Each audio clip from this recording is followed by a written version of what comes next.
Fence breached. You're clear.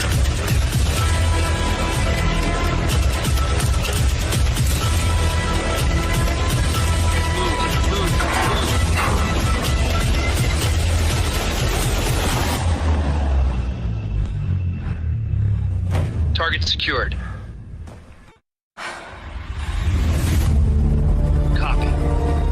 Heading home.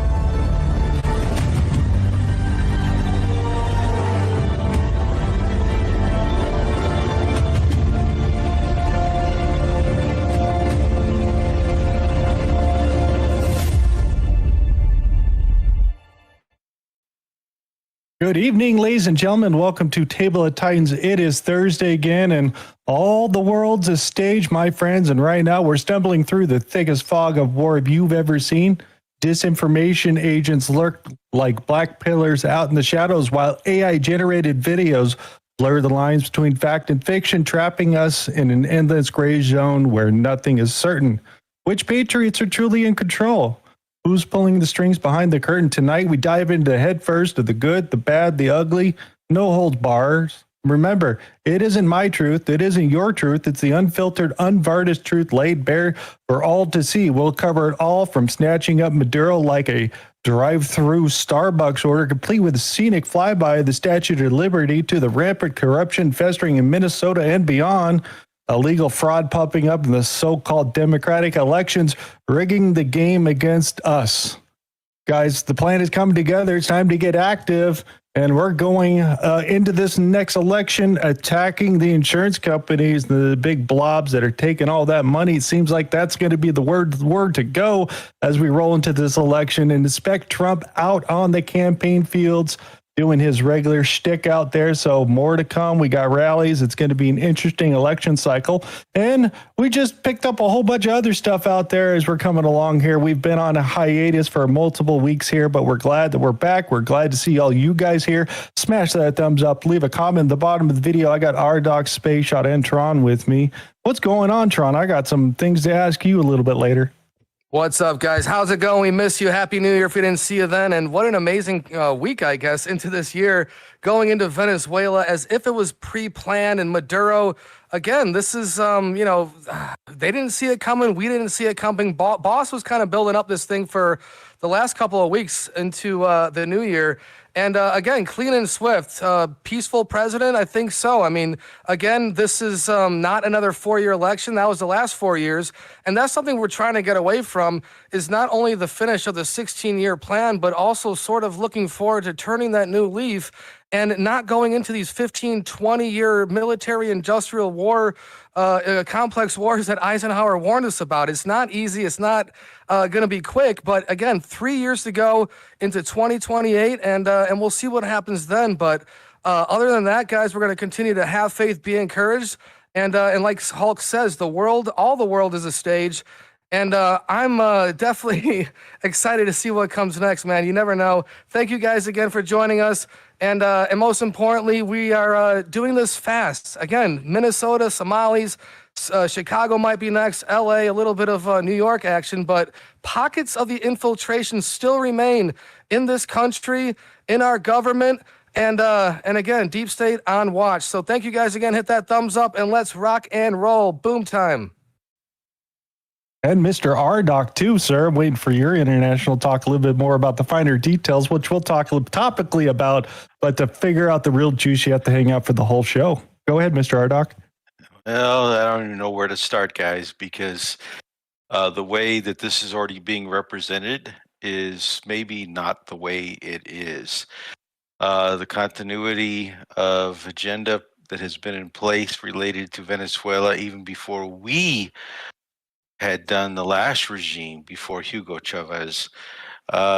People need to go do some digging. That dig, meme, and prayer thing, I think, is going to be really important right now to understand who is pulling the strings and whether the deep state is really being put aside.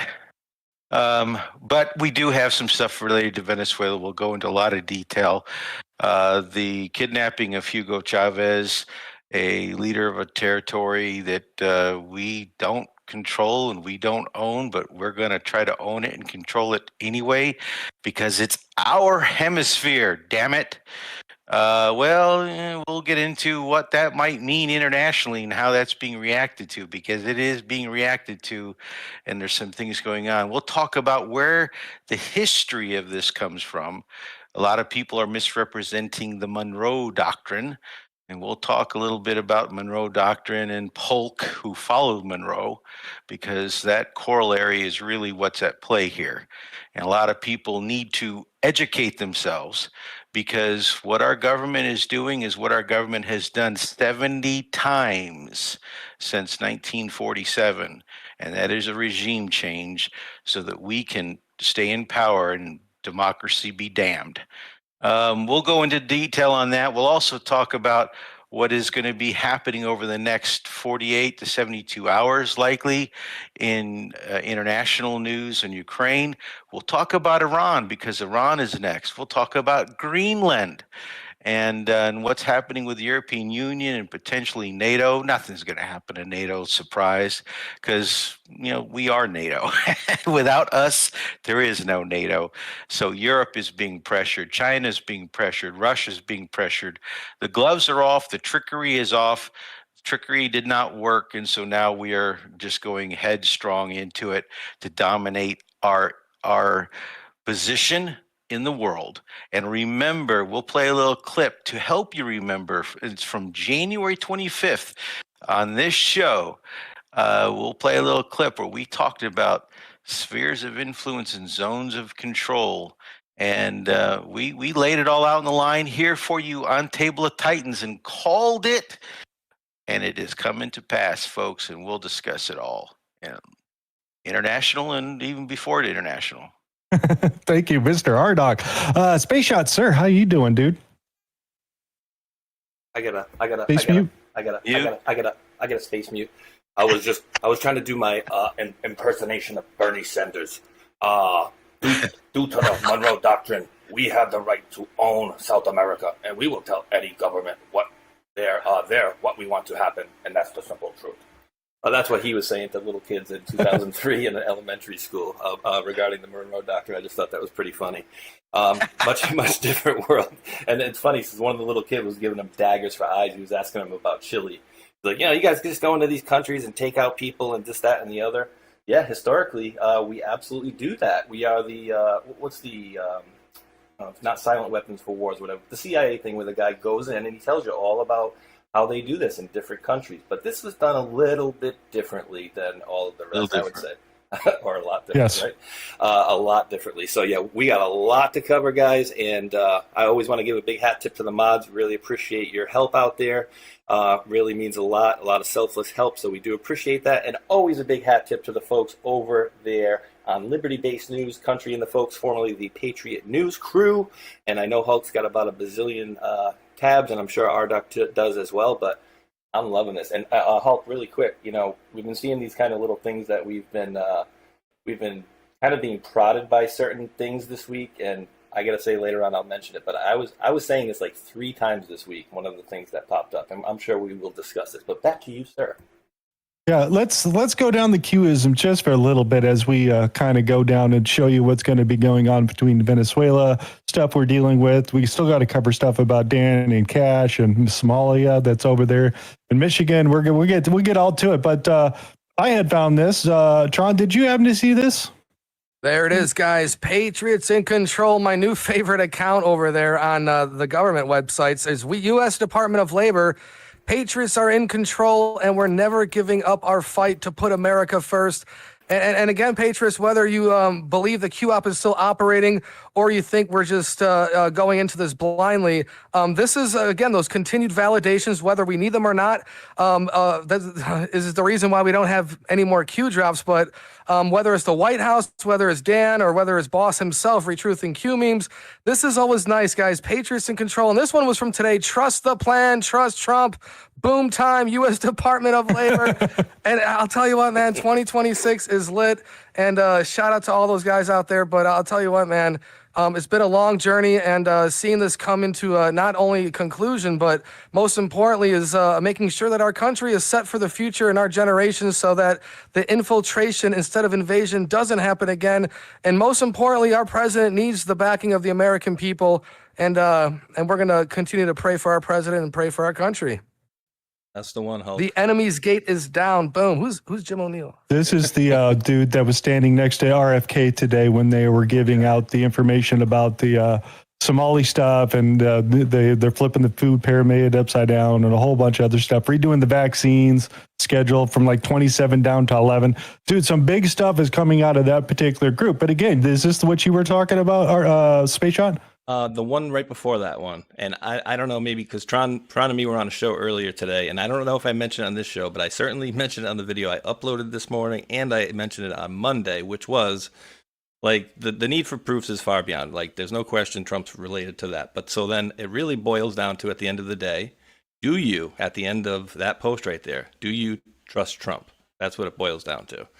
So that's basically what I've been saying. Is just absolutely crazy that thing came up today. So did you see this on the 5th?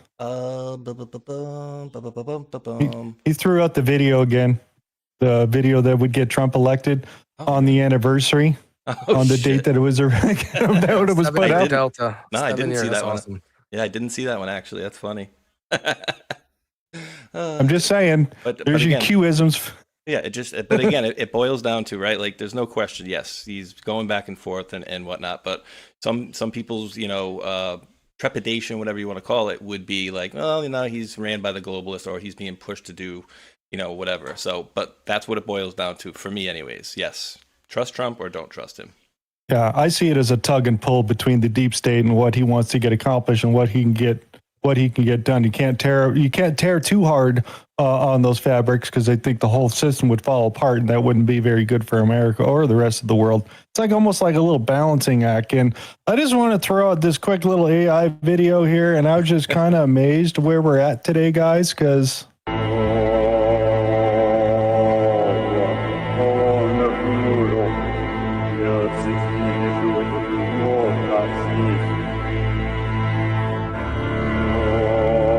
hot dogs. Oh my God, the hot dogs.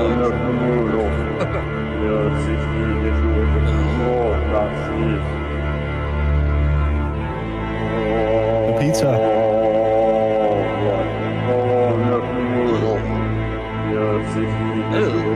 That's scary. That gray area, guys, I'm talking about.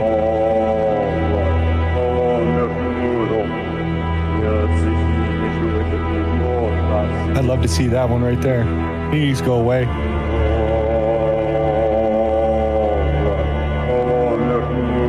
Joe Biden from 4 years ago. And the view. On the foreheads.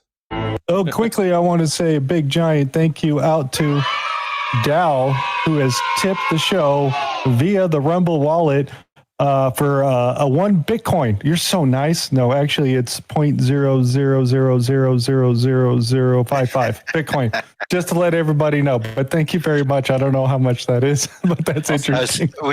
We talked about the Rumble wallet earlier today, Hulk. It's interesting because we were in touch with Pavlovsky to provide a service to him, and they went a different route. So it's interesting. Oh, shit. Oh, that would have been good to have some good inside baseball. But everybody remembers this particular photo that was released from Iwo Jima here. Might as well make funny of it and throw the AI in there because he's dancing, right? The one thing that I keep going back and thinking about this whole situation itself, when some people use the word kidnap, did he negotiate his surrender? Are we really going after the deep state and the narco terrorists and the Smartmatic and the election things and all this stuff that's come to a head here recently? We're going to cover. I don't know. We're going to talk about it. You make your own decision as we get there. One more meme. And Dr. Disrespect does not look like Nicolas Maduro, no matter what you guys say. Oh my God, dude. Well, yeah, take the wig off. Right? Did you notice though every picture that we've seen? I mean, at this point, I don't know which one was real, which ones weren't, but like the other ones that I've seen of him, like thumbs up, throwing the peace symbol, he like didn't look like he was kind of jerked off and like I don't know, just weird. That's why I'm throwing it out here. I don't know exactly where to put all of this, but I would like to throw this one out there because it seems like Dan and the crew were over here watching the practice of this particular raid over here in Fort Bragg, Jan, on June 10th of 2025, because the same people are in this video before of them attacking the said bunker and house and doing the full exercises. And that's supposedly the house they raided over there that was made and mocked up for Nicolas Maduro. So I just find that interesting that they actually posted it when they were thinking about that whole situation back in June.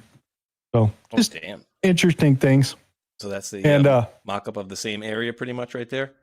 That's supposedly what they've trained on and then designed this particular compound.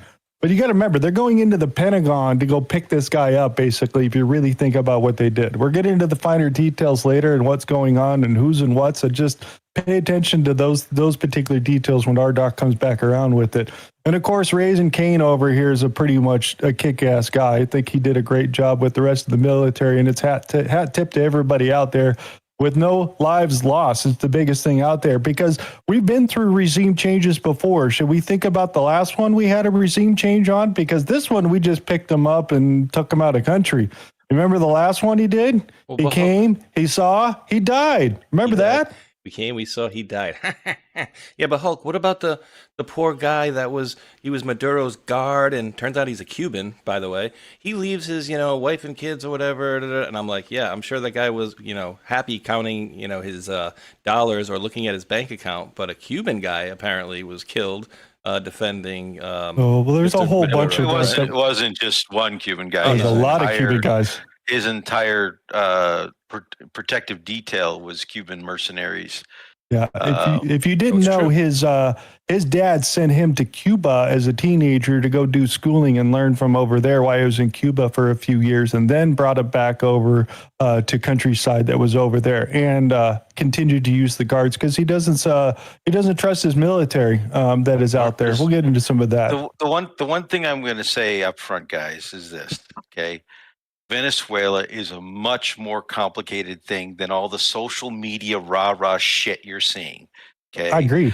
This is a very, we strangled the country for 20 years. We strangled them. Okay, and with the attempt to do a regime change, we overthrew the prior government before Hugo Chavez, and then and installed a dictator. And Hugo Chavez overthrew them. Okay, this is not a simple situation about fentanyl, which is what we were all told. That was the weapons of mass destruction bullshit. Okay, we're going to get into that. I'm going to show you the July 2025 DEA drug threat assessment. Venezuela doesn't even make the list. But we were told. You sure about that? About drugs. We'll get to that. We'll get to that over there. Did you want to read this? Cover some of these things? Because the 1 through 5 is some of the things that fell apart, or you just want me to read through it? No, go for it. We're going to cover some of these. Space Shot, go ahead. We're going to get into details of this later, but this is kind of what it fell out to be, guys. All right. So Lord Bebo says, dirty trick. The U.S. pulled a dirty trick to be able to grab Maduro without getting Congress involved. I guess it's Rubio's plan. And Rubio did say, if we told Congress, it would basically ruin the plan. This is how it worked. USA invents a new bad cartel, Cartel Los Soles. U.S. declares Maduro as a head of the drug trafficking Cartel de los Soles. U.S. designates them as a terrorist org. Maduro, now a terrorist with $50 million bounty on his head, the military can act against terrorists without congressional approval. Maduro gets grabbed by the military quickly. For the actual trial, the U.S. drops the whole Cartel de los Soles Act and admits it does not even exist. This allowed them to get Maduro without asking Congress for an approval. That's pretty dirty if you think about it. They invented a cartel to seize Maduro. Boom. It's not the first time we lie. We did cover it too. We did cover this on the show. Number 2. Right before we went. The U.S. was ready. You want me to keep going now? I think we're good. I just want to kind of throw out where they're charging Maduro here. And he's trying to say that he got kidnapped and all those things. And the judge is basically, are you this person, Nicolas Maduro? Yes. Okay, you could talk about all the other stuff a little bit later with your lawyers. A little bit later yeah, is over 1.5 years. Yeah. Here, this is one of the videos I picked up on just of the people when they found out that Nicolas Maduro was being arrested and seized. Mami, buenos días. Capturaron a Maduro. Mentira. ¿Qué? Señores, Maduro y su esposa han sido capturados. Nicolás Maduro y Sidita fueron capturados. I mean, all the videos that I see out of all these, they're acting like this is Christmas morning. They woke up and Maduro's gone. Over the last 20 years, you probably had a third of the country leave, where large populations live aside of the country because they ended up dead. They took everything. There's no country for them. They don't have anything there. And a lot of people end up leaving because it's third world country stuff. We're going to get into more of the details here, but did you guys see all the same videos of the people celebrating at 4 or 5 in the morning when they realized that Nicolas Maduro's kidnapped? Yeah, a lot of celebration. And then, of course, you have the other people say, oh, no, it's a police state. The funniest one I saw was like 3 police cars on the side of the road and like 3 policemen with like rifles. And they're like, the whole place is on lockdown. And there's people literally like walking back and forth past them. And I'm like, I don't know what's what. Again, I can't tell you what's going on in my neighbor's house, so I can't really tell you what's going on there. But you know what else? That does prove what we talked about earlier. And to Rdoc's point about it's not just a simple, Venezuela thing. It kind of proves what we were talking about and what we have been discussing as far as Cuba being behind Venezuela as well. Very interesting. Yep. You want to read that really quick for everybody? Adrian Ditzman says, interesting fact about why Venezuela's military is coup-proof. It has approximately 123,000 active duty personnel and about 2,000 generals. The United States, by contrast, has 1.33 million active duty personnel and 900 generals and flag officers. That's more than 2 times the general for an army that's an 11th of the size of the U.S. Army. This explains the lack of response and coordination that Venezuela experienced, and this is by design, as such a military can't ever be organized through enough to take out their own leader. And dude, did I hear that we had some help from inside, perhaps? We'll talk about the details about that later. We're going to get into that, but I just thought this was interesting where you're at. You're getting into it now. Well, just a little bit. We're just getting into it a little bit. I'm just going to put those pieces out there. But Rdoc's got some really interesting stuff that he needs to go down into and talked about. But again, you got to get 2,000 generals. He added a lot in the last couple of years. And these people are all state actors, means they own like agriculture and electricity and coal, whatever the hell. These generals all are in charge of that infrastructure in the state itself, just to put that there. So yeah, you don't want to throw a coup over and then you lose your meal ticket and your life and all that. So yeah, a lot of people keep them close.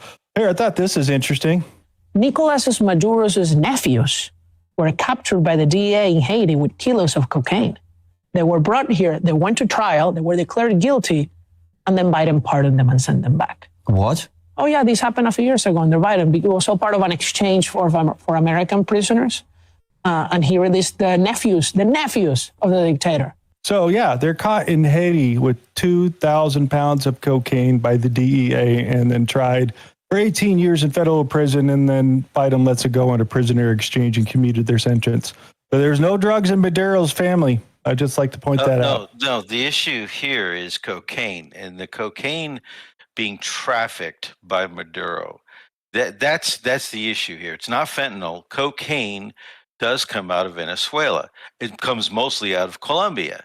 The issue that happened here with the Biden administration and these 2 nephews is that Maduro started kidnapping U.S.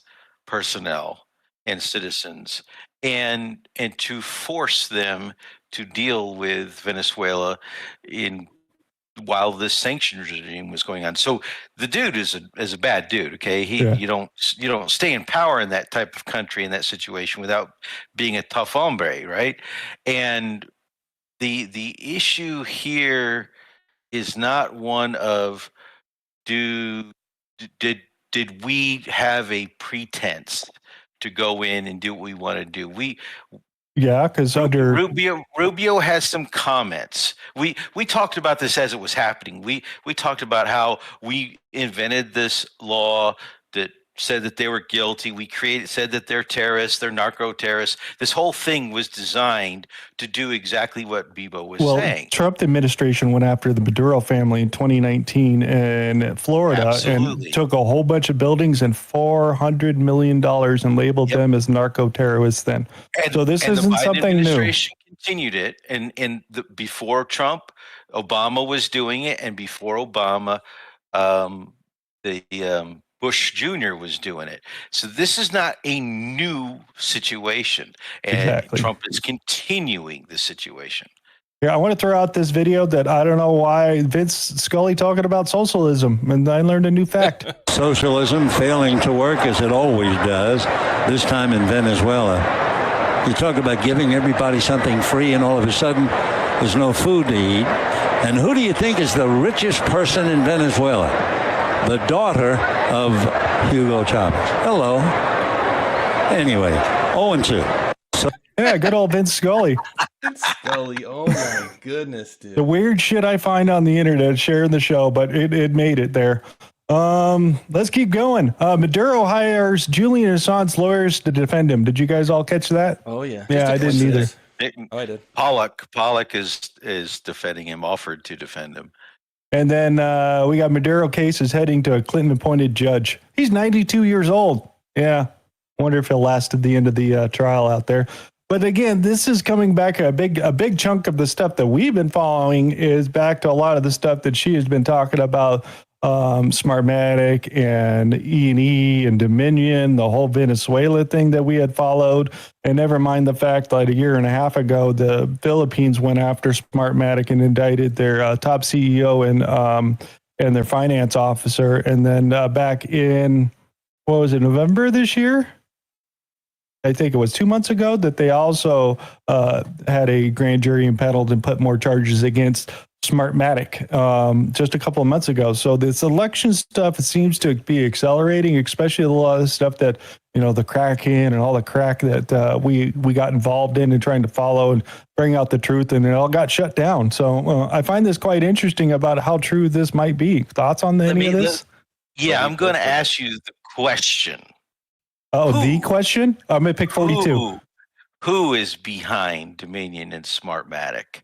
Venezuela, the government? No, they're well past that. The CIA and our U.S. deep state assets are behind Smartmatic and Dominion, using this Venezuelan company, this Dominion, blah, blah, blah, and Ukrainians and a whole bunch of others, okay? So if we're going to use this as a pretense for going after a country and overthrowing the country, that's not it either. That's not. Trump admitted what it was, and we'll get into all that stuff. And we're going to talk about how the changes of the narrative that you were designed to hear, that you were programmed to hear, that was coming out of Susie Wiles, chief of staff, in charge of the political messaging of this whole operation. Yep. What else we got here? This stuff did has you been know done before? This stuff has been done before. Have we ever yanked somebody out of the whole country like that? Kind of a new one. Not that I can think we of. just assassinate them usually. Yeah. There you go. We wanted so it's different. We wanted it. Wait. No. It's wait. No, this is important. You can't start and then not go. We needed a show trial. Trump wants to throw this in the face of China. It's all about spheres of influence and zones of control. We told it to you guys back on January 25th. The same thing is just playing out now. Greenland, now. Iran, now. Nothing new under the sun. The deep state is still in charge. Did you know that Smartmatic's VP? It's their plan. Okay, did you know that the Smartmatic VP of Global Services, Elon Morel, is a dual citizen in Venezuela and Israel? He's the one that's also charged in these this lawsuit coming out of Florida. So I don't know. I don't know what they're going to roll all this stuff into, because there's more than just this stuff as we rolling into as we get some of the stories. Trump's even throwing stuff out from coming back from the 2020 election, talking about how Dominion deleted a whole bunch of files and the Central Intelligence Agency toppled the United States government on November 3rd, 2020. Not sure what Radcliffe is doing over there, but just some of the little things that Trump's been talking about and bringing out and repeating over and over again. And I'd like to point out also that Tulsi Gabbard has already done an exhaustive investigation up to all this, from Dominion, everything we talked about, Smartmatic, the 2020 elections. She says it's done. We already got it done, but they haven't released any of this stuff yet. It hasn't come out yet. So I'm waiting for this report to come out to see what she's talking about, where this election syndicate is. Who's it going to be really involved? Is Nicolas Maduro some sort of whistleblower that's going to come out and talk about this election stuff? And I did it, and the CIA paid me. I have no idea what's going to happen with any of this stuff. You know what I mean?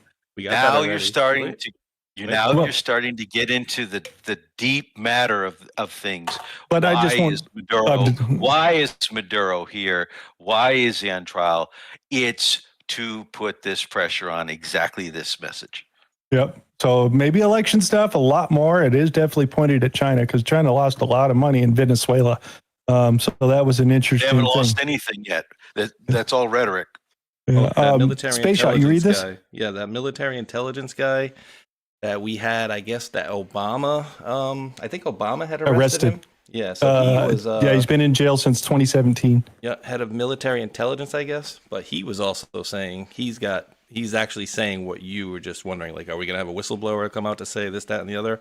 And he did, absolutely. Okay. Well, it could be bullshit coming out of him too. We don't know. Oh, yeah, save me, get out of jail. Free card, yeah, definitely. I mean, exactly. He's incarcerated, so yeah, for sure.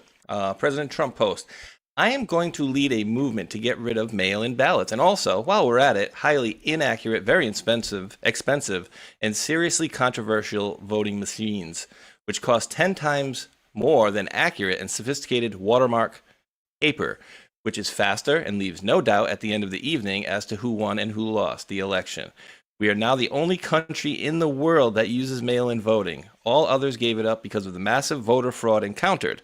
We will begin this effort, which will be strongly opposed by the Democrats because they cheat at levels never seen before, by signing an executive order to help bring honesty to the 2026 midterm elections.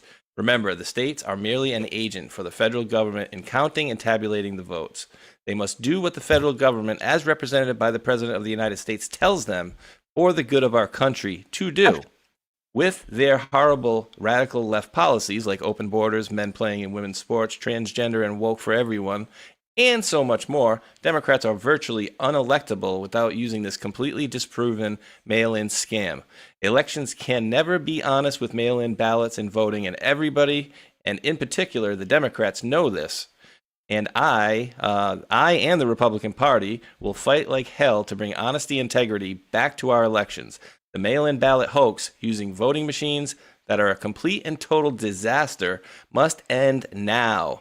Remember, without fair and honest elections and strong and powerful borders, you don't have even a semblance of a country. Thank you for your attention to this matter. DJT 45 through 47. Don't go off this post. No, I was just looking. He's very worried about the upcoming midterms. He told the Republican leaders this weekend or earlier this week, man, if you guys don't win, they're going to impeach me. They're going to freaking impeach me big. He said it out loud. Steve Bannon says he's going to jail. So, yeah, we all know that's going to happen. It's the same playbook it happened last time he left office. You know, ridiculed him. They freaking tried to put him in jail and raided his house. So this ain't nothing new. You know, they're very worried about the midterms because support has fallen off, unfortunately. And they're putting this out there right now because they are worried about cheating. It has happened. We all know it's happened, but they're also going to try to get that narrative out there so that they can challenge anything that they want to challenge. And the other thing I hear, they're going to go after the insurance carriers and, play the whole card of give the money to the people and not to the insurance carriers, where it's all been blown away by illegals and just paying back the shareholders and whatnot. So this is what I'm hearing, that Susan Wild's and going to put them back out on the stump and go do some more speeches. And they're going to really use this as a key piece as they roll up to be the bad guy. So back to trust the plan. Part of that whole plan is borders. His first administration, build the wall. This administration, get them the hell out. Okay. Exactly. And not only that, but go and cut the funding. Now that we know where all the funding was for all these NGOs who were helping bring them in. And now I don't know if you got it in your show prep. I didn't grab it. The Somali thing. Yeah, it's coming shortly. A really big deal. Okay. It's coming shortly as we get in there.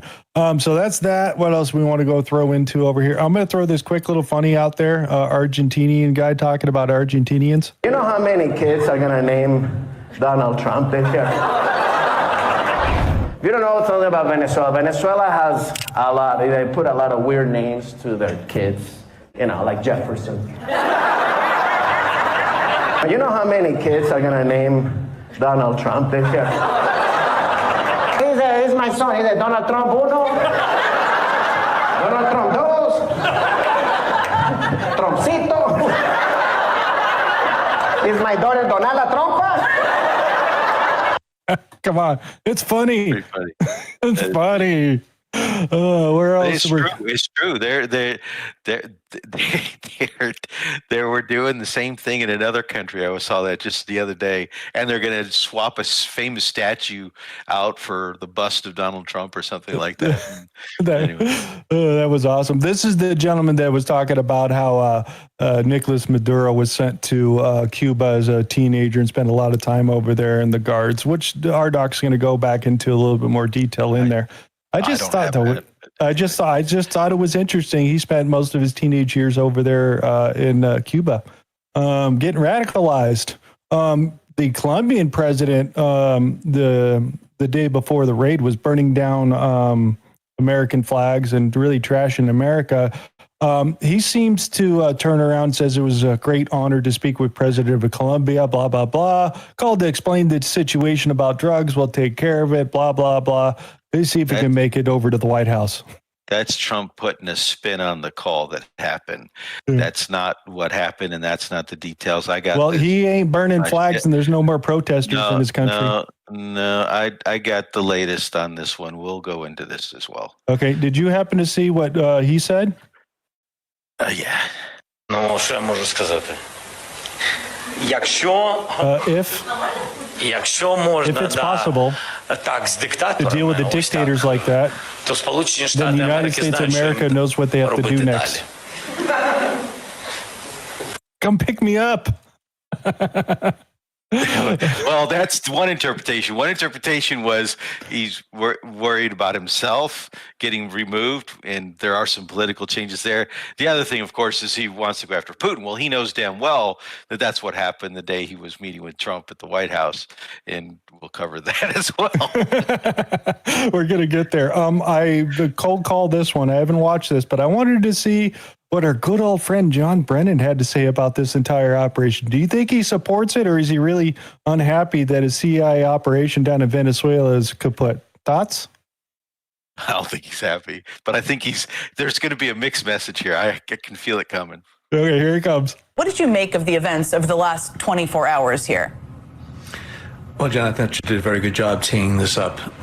First of all, again, the U.S. military and U.S. intelligence are second to none in terms of their capabilities, their competence, talent, as well as their courageous actions. And so it does look as though it was a flawlessly executed operation, at least according to what we hear from the administration so far.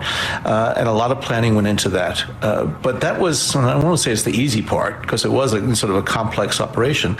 But this happened less than 24 hours ago. Now the big question is, what is the impact of that action? I think there are a lot of people in Venezuela and outside who are celebrating the departure of Maduro. She pointed out he was an illegitimately installed leader, a dictator of Venezuela. He was involved in drug running for a number of years. He's been involved in a lot of, criminal activity. And so, yes, it's good that he is no longer in charge. But the big question is, what is going to happen now after this? That's very true.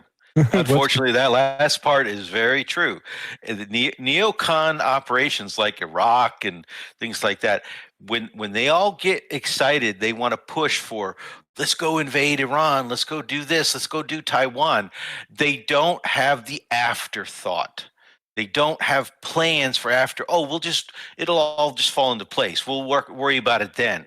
This is throughout history since 1950s been a problem with the neocon type of operation. Military in, boom, boom, boom. Oh, fuck, we got to run this. Oh, my God. All right, where else we got to go over here? I thought this was, go ahead, sir. Know who else was agreeing with with this decision here? Words that you thought you'd never hear ever in your life. Debbie Wasserman Schultz agreed with Trump taking out Maduro. And Brennan, apparently, so that's funny. But yes, what kind of dirt what kind of dirt does he have on her? Right. I want to throw this one out here. Tron, you want to read that for everybody since you've been quiet?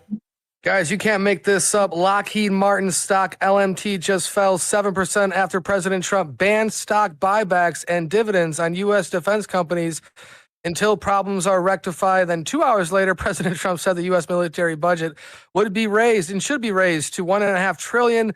And now the stock is up 7% after hours. There it is. That is the movement of boss. And I've watched him speak, on a daily basis. And you can watch the market move just by the words that he says. And it's interesting to see how fast the algorithms get in there.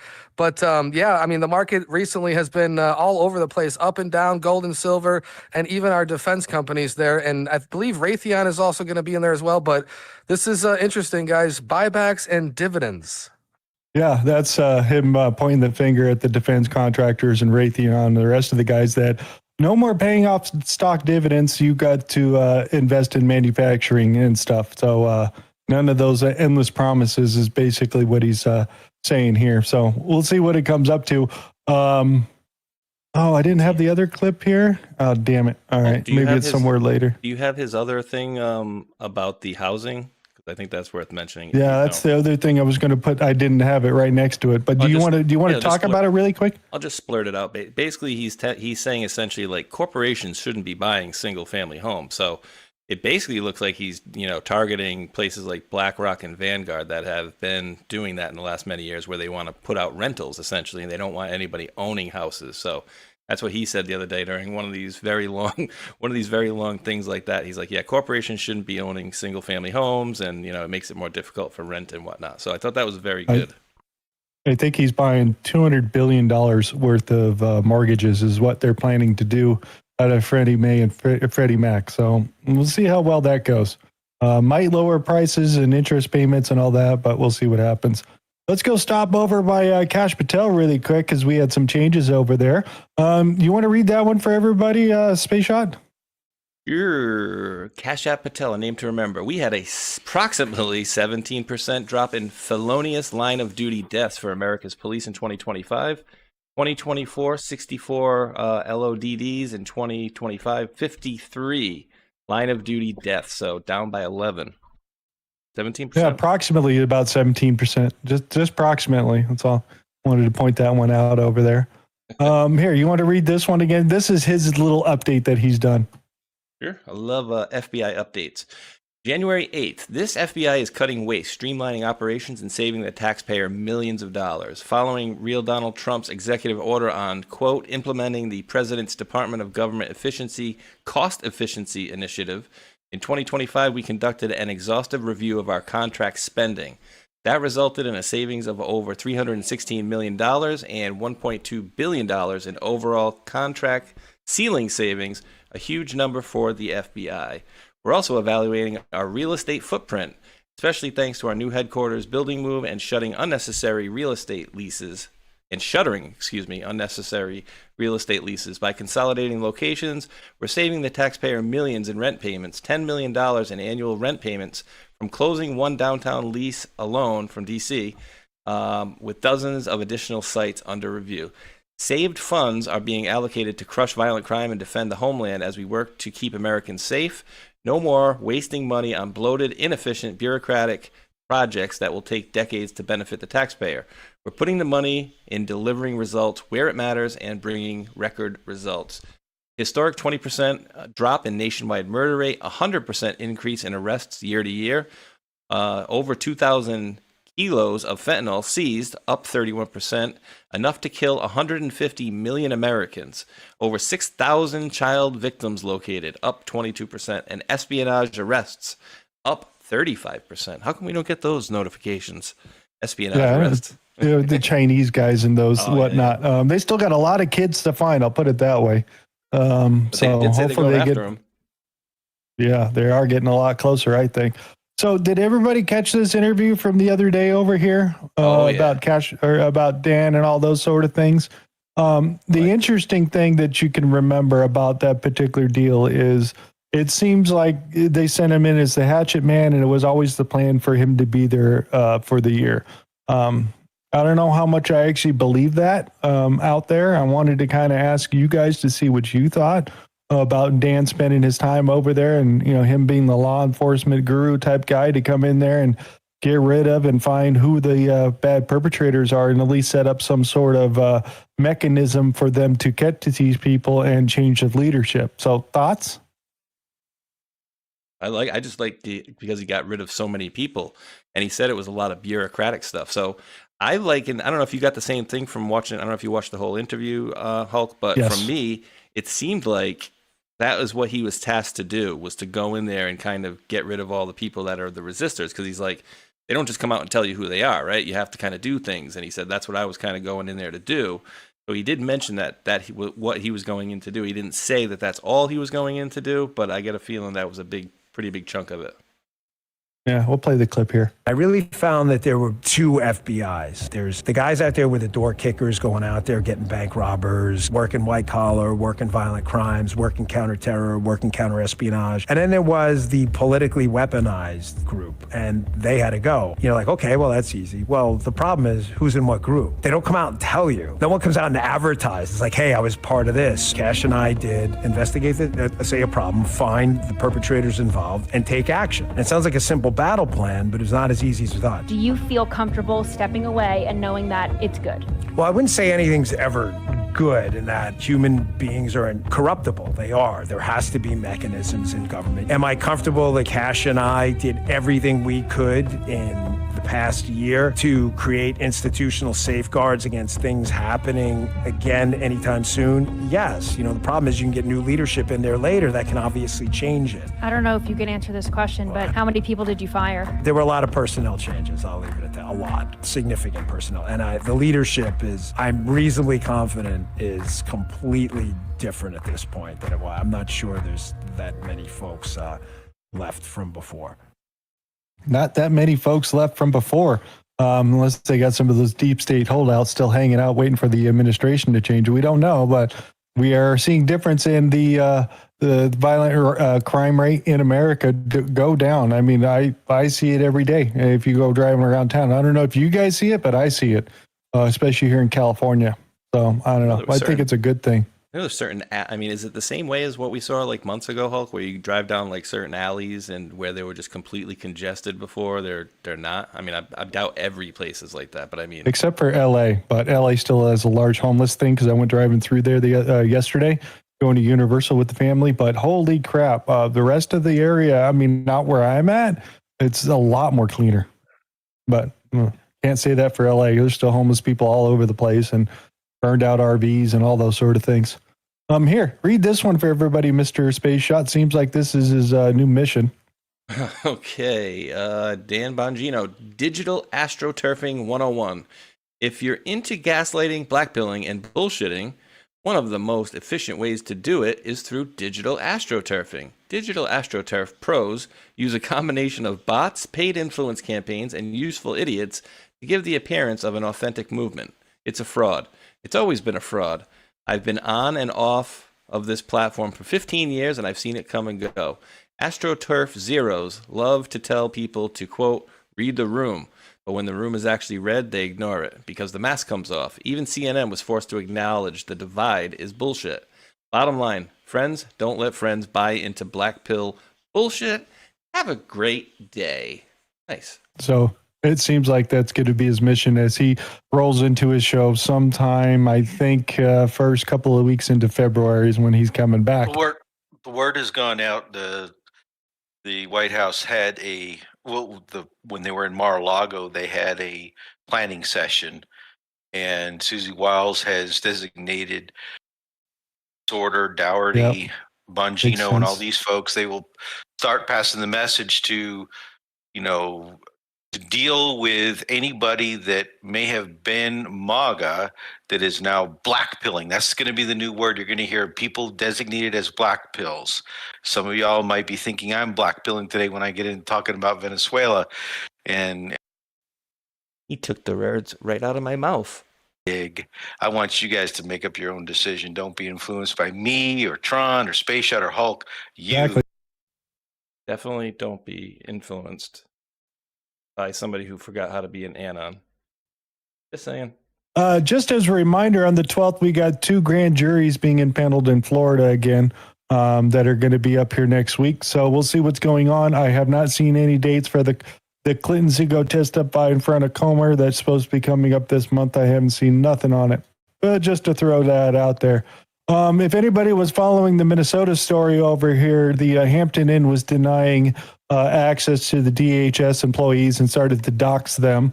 Other states had started to dox the units or people staying in there, and they all have been fired. But they had removed the sign. The Hampton Inn is split from Hilton.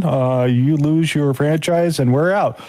So they totally disnamed them and disowned them, and you cannot book there through a Hilton or a Hampton's Inn. They're not associated with each other anymore. So that's happening. Big change over there in Minnesota. So, yeah, open your mouth and try to deny people stay the night there is not a good idea because they just Bud Lighted themselves, basically, is what that comes into. That's what it was, too. It was the Hilton thing because I even reported it last week. I was like, yeah, time to, boycott Hilton. But apparently it was Hampton Inn by Hilton. Yes, as we get into there.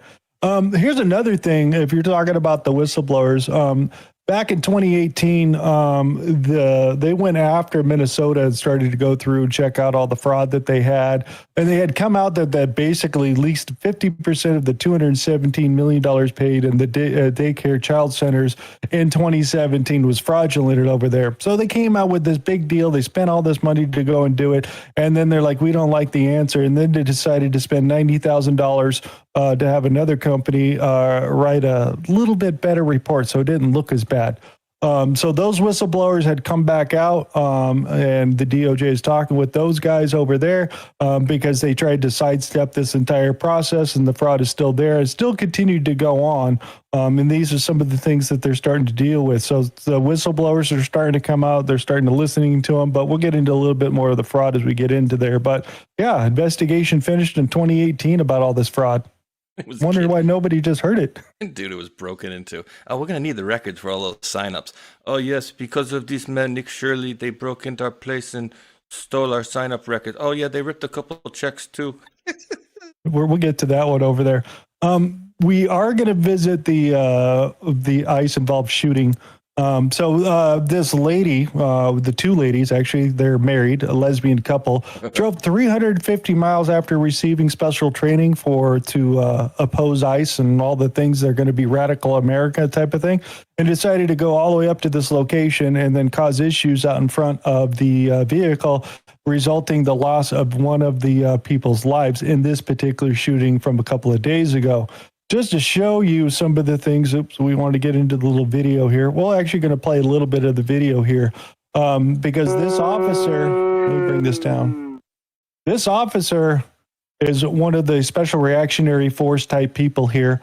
And this is not his first involvement in doing these types of operations, and had seen plenty of action before. He's a 10-year veteran.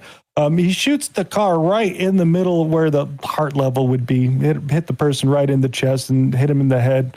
So they were accurate in their shooting, and the officer was pushed by the vehicle because she was rotating the tires, revving the engine to get away from there versus just get out of the vehicle. He was in the way, and he shot. So I ran by this video. This is not the first time this guy's happened. Listen to this story. ICE arrest in the Twin Cities is leading to even more charges. This home security video shows a driver taking off during a traffic stop, dragging a deportation officer with him. New at 10, WCCO's Uba Ali walks us through this video and the political firestorm behind it. What began as a planned federal immigration arrest took a violent turn in this quiet Bloomington neighborhood. And it was all caught on camera. According to a federal complaint, agents were executing a warrant for 39-year-old Roberto Carlos Munoz. They say Munoz entered the country unlawfully, and he also pled guilty to fourth-degree criminal sexual conduct back in 2023 for abusing a minor. Tuesday morning, agents pulled him over. Court documents say he repeatedly refused to comply before a federal agent took out his spring-loaded window punch with his right hand and broke the driver's side rear window. These images show the officer's hand in the vehicle. In this video, you can see the driver take off with the agent hanging from the car, dragging him 300 feet through front yards. These graphic images show the aftermath. A bloody agent who needed 33 stitches for his significant cuts. So this is the same gentleman that's involved in the shooting itself. So he's a veteran and a leader of the group itself, and he's been injured before. 30 stitches on this last one that he had got 6 months ago. So just interesting that it's the same guy with the same issues. I'm not saying it's a good thing or a bad thing. It's just they're getting involved and people are getting violent. Yeah, dude. Thoughts? Speaking of black pillars, that dude Matta, he's like, I didn't see I didn't see any cop in front of the cop car. Now I'm gonna give you also this caveat, guys, which is he was in front of the car and he got bumped. The whole hospital thing, I've seen football players take harder hits than that. But at the same time, like, Hulk, if you did that and I did that, guess what? We're getting shot too. Like, they walked up to the car, she was blocking the street, she was told to get out of the car, and then she obviously went off. But, for people to say, like, oh, there was nobody in front of the car, like, I mean, it's just a little ridiculous. Yeah, so, I mean, absolutely crazy. It's these two girls right here. They drove 350 miles. They're not from the local area. They're from a totally different state. So, They were there to basically organize, box in, and torture the agents from stopping from doing their job. Go ahead. Yeah, and just thanks to the show we were on earlier, they made the mention. The person recording was the girl who was the wife of the person that got shot. Yep. And if you watch the video, it goes pop, pop, pop. The car drives off, and what does she do? She perfectly turns to the car. She's like, "You're a bunch of beep and beep, beep, beep, beep," and and you're an a-hole, and this, that, and the other, and shame. It's like, wait, like, if my significant other was just shot and the car just went down the road, am I just gonna sit here with the camera and turn to you guys and be like, "Oh my God, you're horrible. This is crazy"? Like, you'd be running towards the car to see, like, is she dead? Is he dead? Like, what's going on? I mean, the whole thing is just really weird. Like, why was she not in the car? That's your wife. They were filming and protesting. So that's happening. And not to throw the subject out, but in the back of this video of you watching all this, did anybody see that? Jurassic Park, yeah. No, cool I didn't. What the hell is that? Okay. There's a little one. There's a little one there too. Yeah. Just want to make sure, because I was watching through the video and I was like, wait, what? What the hell is this? And somebody posted a picture of a giant Tyrannosaurus Rex eating a crushed car. Yeah, so that's right across the street from the shooting. ICE is getting a little crazy with their tactics, bro. So I don't know what planet we're on, but just I couldn't go there. Here, Tron, you can read this for everybody. Homeland Security at 2:19 Pacific Standard Time. U.S. Border Patrol agents were conducting a targeted vehicle stop in Portland, Oregon. The passenger of the vehicle and target is a Venezuelan illegal alien affiliated with the transnational Tren de Aragua prostitution ring and involved in a recent shooting in Portland. The vehicle driver is believed to be a member of the vicious Venezuelan gang Tren de Aragua. When agents identified themselves to the vehicle occupants, the driver weaponized his vehicle and attempted to run over the law enforcement agents. Fearing for his life and safety, an agent fired a defensive shot. The driver drove off with the passenger fleeing the scene. The situation is evolving and more information is forthcoming. That's a new one, huh? 2 shot, as far as I know. I don't know if they're dead, but there are 2 different people that were shot there.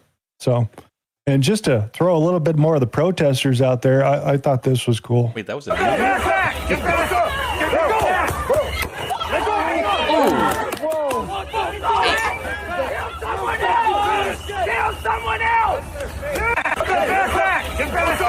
One more time. Can't reach for the gun. Don't be stupid. Is that pepper spray? Or?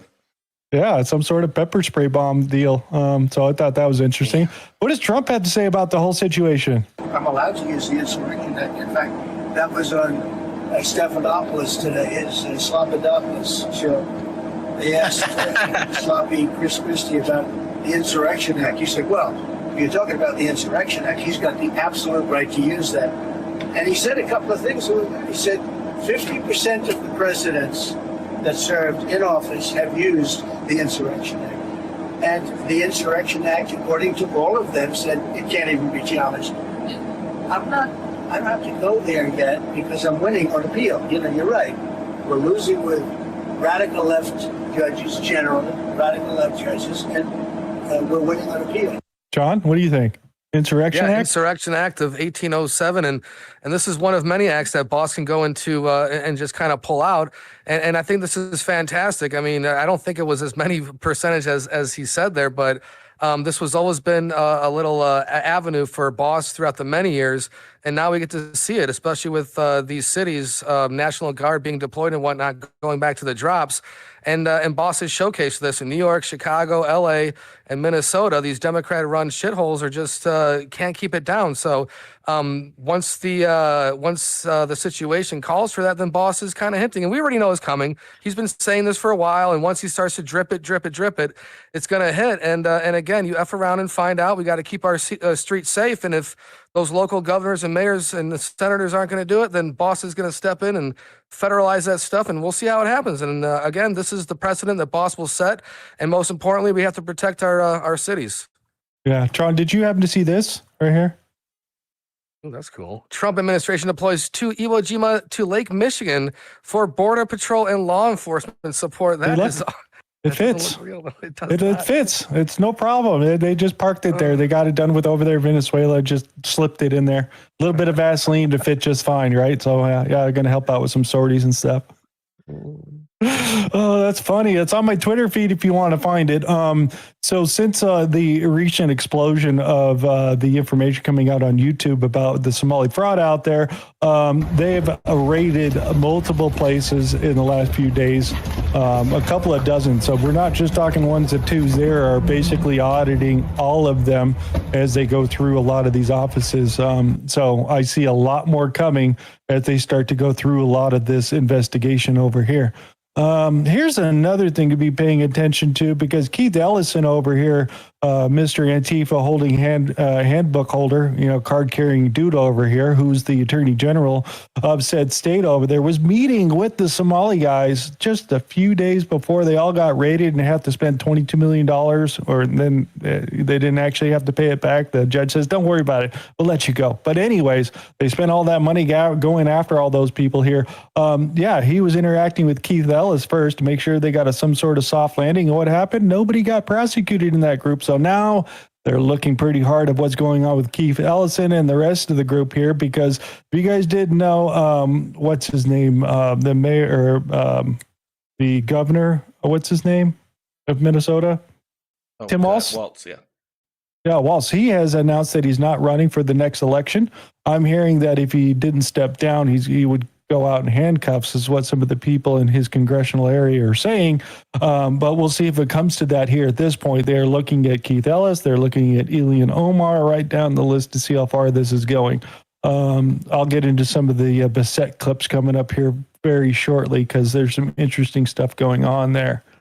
That was more about the investigation and whistleblowers. There's testimony. Again, none of the guys there knew exactly what they were talking about, and Congress knew more than these people are actually going to let on, because they don't want to let anybody know how much fraud is going in there. So, like, they didn't know how many Somalis head of household were on government subsidies, and right on through the list, dude. They couldn't name off anything. So that's going on there.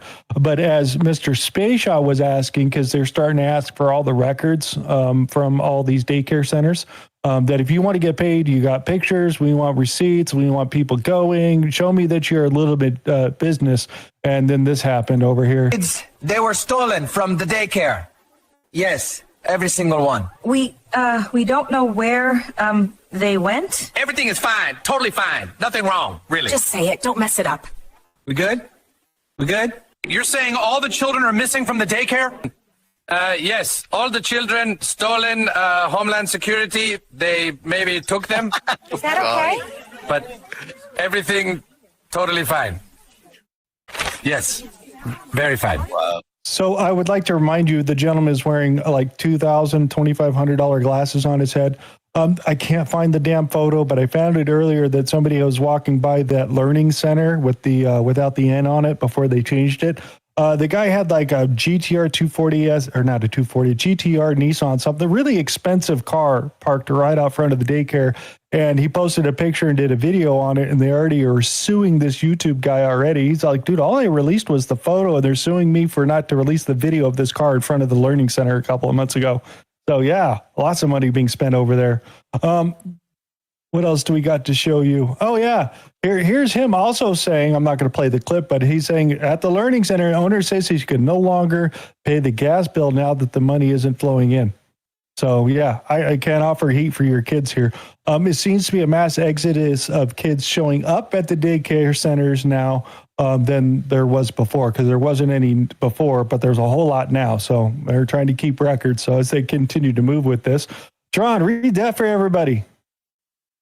Developing Lieutenant Michael Bird, who shot Ashley Babbitt dead on January 6, 21 in cold blood, runs an unaccredited daycare center in Maryland as at his home, and has pocketed $190 million. So look at that part is wrong. On the anniversary, that part is wrong. That's not right. That's the total pot of allocated money for Maryland. He got a chunk of it, is what they're saying. He didn't get the $190 million, not for shooting Ashley Babbitt. I wonder if he knows where his gun is now. I don't know, dude. There, you could read that one, Space Shot, as we correct through the last couple of stories here on Minnesota. The Mace says, breaking. We've just moved to subpoena Rep. Ilhan Omar and her brother/husband's immigration records on the Oversight Committee. Federal marriage fraud and knowingly entering a marriage to evade immigration laws is a serious felony punishable by prison time, steep fines, denaturalization, and deportation. Marrying a sibling is illegal in every state. We intend to get to the bottom of it. End the fraud, denaturalize, and deport Ilhan Omar. Oh, I would love that. Pay-per-view that. I'll pay. Brother, husband. I'll play $9.99 for pay-per-view on that bad boy. All right, couple of clips. The governor of California says, bring it on. Oh, we'll be there. We think that this is just the tip of the iceberg. So Minnesota is unbelievable what we've seen, but it is leading us to networks all over the country and overseas, and we're going to follow every single one of them. Homeland Security Investigations is an incredible team of individuals who go after human traffickers, sex traffickers, but the fraud that we have in our public programs that are tied to California, absolutely. We're going to come to you, Governor Newsom, and we're going to arrest every single individual that has ties to this kind of stealing of taxpayer dollars, and we will hold them accountable. Well, I thought that was interesting. And then I ran by the clip of Scott over here. Here, we'll get this one right here. Just as soon as my Botox melts, we're coming after you. I know, dude. But on some make it. We're in Minneapolis, Minnesota. It's been in the news a lot lately for not happy reasons.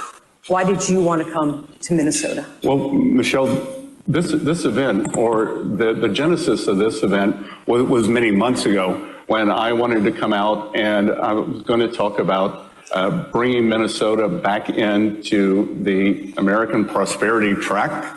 to talk about what we were doing on the farm front, and to come and visit a city where I've actually had businesses, and they have spent a lot of time here in Minnesota. So then it's morphed into something that's less attractive. That as the Treasury Secretary, we have something called FinCEN, Financial Crimes Enforcement Network. And FinCEN is actively tracking what's gone on here. We are also responsible for the financial regulators. So suspicious activity reports, and how has this money moved through our banking system? How has it moved overseas? So it was two parts. It was come to start a partnership, and someone said, well, why are you going to a blue state? And I said, I don't think it's a foregone conclusion that Minnesota is a blue state. So, and on the other side, it's to come and look, how did this happen? What are the routes that it happened? How do we cut those off? How can we strengthen enforcement? And what kind of recoveries can we make, and who can we hold accountable? So to clarify, you started planning this before the widespread allegations. There have been convictions here for a while, but it really made national news very recently. But you were planning it before this. Doing arrests like 6 or 9 months ago as they're going in through some of these cases as they go through. So between IRS, FinCEN, they are tracking where this fraud is being spent. That's why they're looking at California and the things that Doge has found underneath the Elon Musk reign. That stuff is still coming out. They're still using a lot of that stuff with the Palantir and the AI thing. So they are following this as far as they can actually take it out here. California has already restricted public access to the daycare records, all these ghost daycares that they have seen up there. A couple of days ago, they were saying there was like 180 up there, but now they get into it and only showed about 70. And now you can't even get access to more anymore to even look up any of these places. So looks like California is already trying to hide the evidence, and we'll see what happens.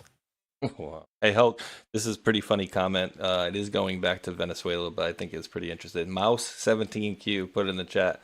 2013 Call of Duty, and then 2026 Maduro capture. 13 days before ops, the guy responsible for Call of Duty dies in a car crash, and the Caracas mission is in the game. The exact mission we all likely played Call of Duty too.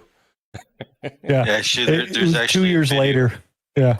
Yeah, there's actually a video of it that shows it's almost exactly like the cityscape and everything. Yeah, they did a good job. Like they've been planning this before. The other thing is our United States Attorney Bill out here is still holding on to his job. He's not the one that got kicked off like the girl from New Jersey. What's her name? Alina Hobbit. It seems that they're going to be using her as the new deputy director to oversee this operation, to go after a lot of where this fraud went to, into these NGOs and daycare centers and the stuff that California is doing. So it doesn't look like she's going to get her New Jersey job back, and she's going to get tasked with a new force, and she's going to be labeled a deputy director of the DOJ and be on that particular era. So that's coming, just to point that out. I thought that was interesting because I was wondering what they were going to do with her. And of course, the whistleblower over here is talking about the $250 billion in fraud that are coming out of California, just in the schooling stuff itself. So we'll see what's going to happen with that. That's new whistleblowers. Elon Musk was talking about it, saying it goes a lot deeper than most people think, and says California is going to be a lot worse by the time we get there. What else do we got to go in there? Quick headlines I want to throw out there. Jury selection begins today in Mississippi in the largest ever fraud trial.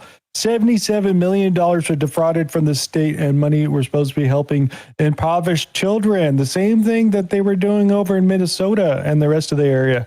They're already going in with Mississippi, and one of the cases as they're prosecuting it. They also put out the country of origin household receiving the most taxpayer monies. You got Somalia and Afghanistan, then Mexico. That was just crazy to see the top three over the top that it's not Mexico. What else do we want to throw in there before we kick it to Mr. Oh, here, we do have a date for the State of the Union. It's February 24th. I'm not sure what day of the week that's going to be. Is that a Thursday? Because he probably is going to do it right on a Thursday. You want to take a quick look, see where we're at? Ooh, I'll let you know. Really quick though, February 24th. Did you see the thing about General Flynn talking about Mike Johnson by any chance? February 24th is a Tuesday. Okay, no, not particular. There's just so many other stories to cover. I'm not sure exactly which one you're talking about. So take 10 seconds. So General Flynn basically came out and put out a video and said that Mike Johnson, some of his organizations or some of the fraud with some of these daycare things actually ties back to some of his organizations. So I haven't had a chance to dig it into myself. I only saw the video pretty late yesterday. All right, so what else do we got? Oh, I want to say a quick thank you out there. Cyrus the Great 87 ULC Trump announced we are going to strike again against Mexican cartels soon. I wouldn't doubt it. He's been talking about that for a while, and I'm sorry somebody was talking to him in the back of the head while you were asking that question. Did you want to go back and visit that one? Who, me? Yeah. No, I'm good. I'm sorry. No, you're good. And I will read a Rumble rant right now. Miller Biz, thanks for the $5 Rumble rant. Says Table of Titans is the best show and owns Thursday night. I forwarded this link to 50 of my Facebook friends tonight. Question, but always trust President Trump. Yeah, absolutely. Question, and that's another thing too. We have proof on any bad actors. We're not here, or I know if these guys are not as well, but I'm not here to run cover for anybody. I get bad information or good information that somebody that we think is good did it bad and it's solid, it's getting covered. So I'm not running cover for anybody regardless. But yes, trust, verify, but always keep your eyes going in all directions for sure. We'll do a quick couple of ones really quick. What did the Democrats do on January 6th? Okay. Through the night with the light from above, from the mountains to the prairies.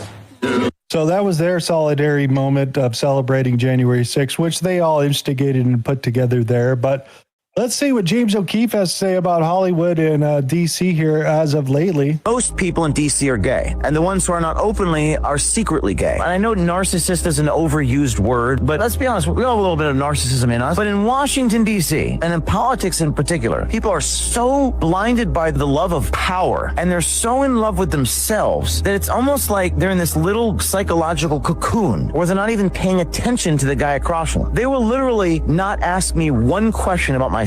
These are Harvard-educated people, Georgetown professors, national security people with top secret clearances are sitting across from me, not asking me one question about me. Why? In short, they're in love with themselves. And it creates this weird veneer where they're making it all about them. So my undercover people, I give them a book. It's called It's Not About Me. And it's all about making it about the other guy. You just express genuine interest in them. And that's what nobody in politics actually does. So, yeah, it's how he gets all those great videos coming out. So I thought that was interesting. And I'm going to end on one quick funny right here. You ready? I played this on Saturday. Phone with the aliens, and they really like me. I have a great relationship with them. But I wish I didn't FaceTime with them because they're really nasty looking, and I made some unpleasant jokes. But I think they like me. We have a deal like you wouldn't believe that's about to happen. I found out they have oil like you wouldn't believe. They don't even touch it. They told me, you're crazy for using oil. I said, you're crazy for not using oil. What's wrong with these aliens? You think aliens would be smarter than us, but apparently they're not, because all they wanted for the oil, think of this, all they wanted for the oil is Marco Rubio. I guess he has some kind of special lineage. They really want Marco Rubio. They love him. And I thought, that's fantastic. Look, Marco's not going to be happy about it, but one person for trillions and trillions of barrels of oil, you have to do it. So Marco's not going to be too happy about it, but he's probably already on his way. I made the phone call. Just got off the phone. All right, that's my last one. I had to throw that out there, Marco Rubio joke out there. I hope you guys enjoyed that. Little Marco. We got to do ad space, Mr. Space Shot, before we kick off right here as we're rolling into to see what is available out there. I got coffee. You got one of these weird ones at the very bottom? Or a Rumble wallet. Look down for the very bottom for F-bomb jars. Oh my God. That's a negatory. Oh, yeah. No, but I don't have enough people to do that one. All right, I'm splitting from you because I think it's error filled, if you know what I mean. Okay, I'm going to do the stupid Rumble wallet, so I'm going to mute out really quick, and I'll be right. All right, guys, I'm muted from then. Let me just do this here really quickly. Make sure we got something for you guys to look at there so you can see. And I guess some of us could use some of these things on maybe some of the shows here and there. This is pretty funny, actually. You guys ever have one of those moments where an F-bomb is absolutely justified? Like, you know, the beginning of the show? But you don't feel like blowing up your entire life today? Yeah, that moment. That's why this exists. It's called an F-bomb jar. You drop one silently, no yelling, no consequences. All the impact with none of the fallout. Deploy responsibly. Or don't. We won't judge. You'll see it on the screen. Scan the QR code or click the link below. And make sure to use Rumble10 for 10% off your entire order at thingsofholding.com. Commercial. I had to do the fake one because Hulk usually has that site. Nope, they're not back yet. But very interesting stuff, guys, that were happening this week. All those Patriots in control things. And if you guys, I could probably give you a timestamp. Check out the roundtable earlier today that me and Tron were on. And I sent it to Hulk earlier because I thought it was very interesting. Go to like the 48-minute mark. If anybody has, I'll drop the link in a minute and I'll put the timestamp on there. If you have any questions of whether the whole Minnesota thing was set up or, you know, is an op or whatever, I would implore you guys to listen to 3 minutes of Stormy Joe, who was on the panel today, went through it, and there's no way that's not completely, you know, it wasn't completely an op, in my opinion. So I will drop that in a second when the boys get back here. And I don't know, Hulk's probably taking a little bit longer reading. But very, very good show. So I'm going to get that link here. Let me put that in the box for you guys. All right, here he comes. There we go. Yeah. Hello. All right, okay, I'm back. Let me stop the share. Stop watching. Rdoc, are you sharing? I don't think you are. No, he's not sharing. You're being selfish. Starting. My God, my shoulder is just absolutely killing me. Sharing. Okay. Rdoc is injured. He got owie. So. Yeah. All right, there we go. All right, I'm going to drop that link I discussed while they were muted and enjoy. I'm going to hit the bathroom, so don't ask me a question. Go ahead. I want you guys to see this part. Okay, play it. Oh, yeah, that's 1 year ago today. 1 year ago. Nobody forgot this happened. 1 year ago today, Zionist tunnels were discovered under synagogues in New York City. Stained mattresses and baby high chairs were found inside. A year later, no real conclusions. This seems to be slipping into the memory hole of time. This was a real video. And I bet if you showed this to somebody that wasn't really paying attention around then, they would think that it wasn't even real. They'd think that it was AI. Everybody forgot this happened. I just wanted to bring that. That was under the Biden administration, so it's like a year and a half ago, if I remember right. Something like he said it was before Biden left office. Yeah, yes. Absolutely. Yes. Yeah. And then related to that, but not directly, the judge, you dropped this, Hulk. The judge overseeing Netanyahu's corruption case was found dead. Judge Benny Sagi, who is handling the Sahi Livor case, one of the key elements of the Netanyahu corruption file, known as Case 3000, is dead.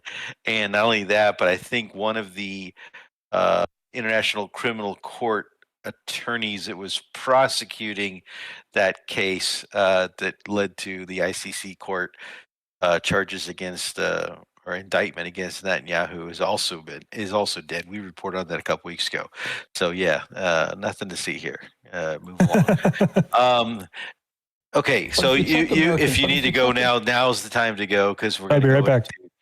The history lesson a little tiny bit. Space Shot, you brought this up about Sanders back in 2003, and of course this is your post but here. If you check American history, sometimes the president will tell you, well, we are always defenders of freedom. We believe in freedom. But if you check history, what you will find is that in many years, especially in Latin America, which way back from when President Monroe developed his Monroe Doctrine, we have the right to own Latin America, and we will tell any government there what we want to happen. That's the simple truth. So throughout our history, we have overthrown many, many governments. We didn't like their form of government. But if you check American history... Okay, that's not quite accurate, will and we'll talk about why that's not quite accurate, and why a lot of people... No, he's not lying, he just doesn't understand. Okay, so there's a great article here, and this is actually a paper.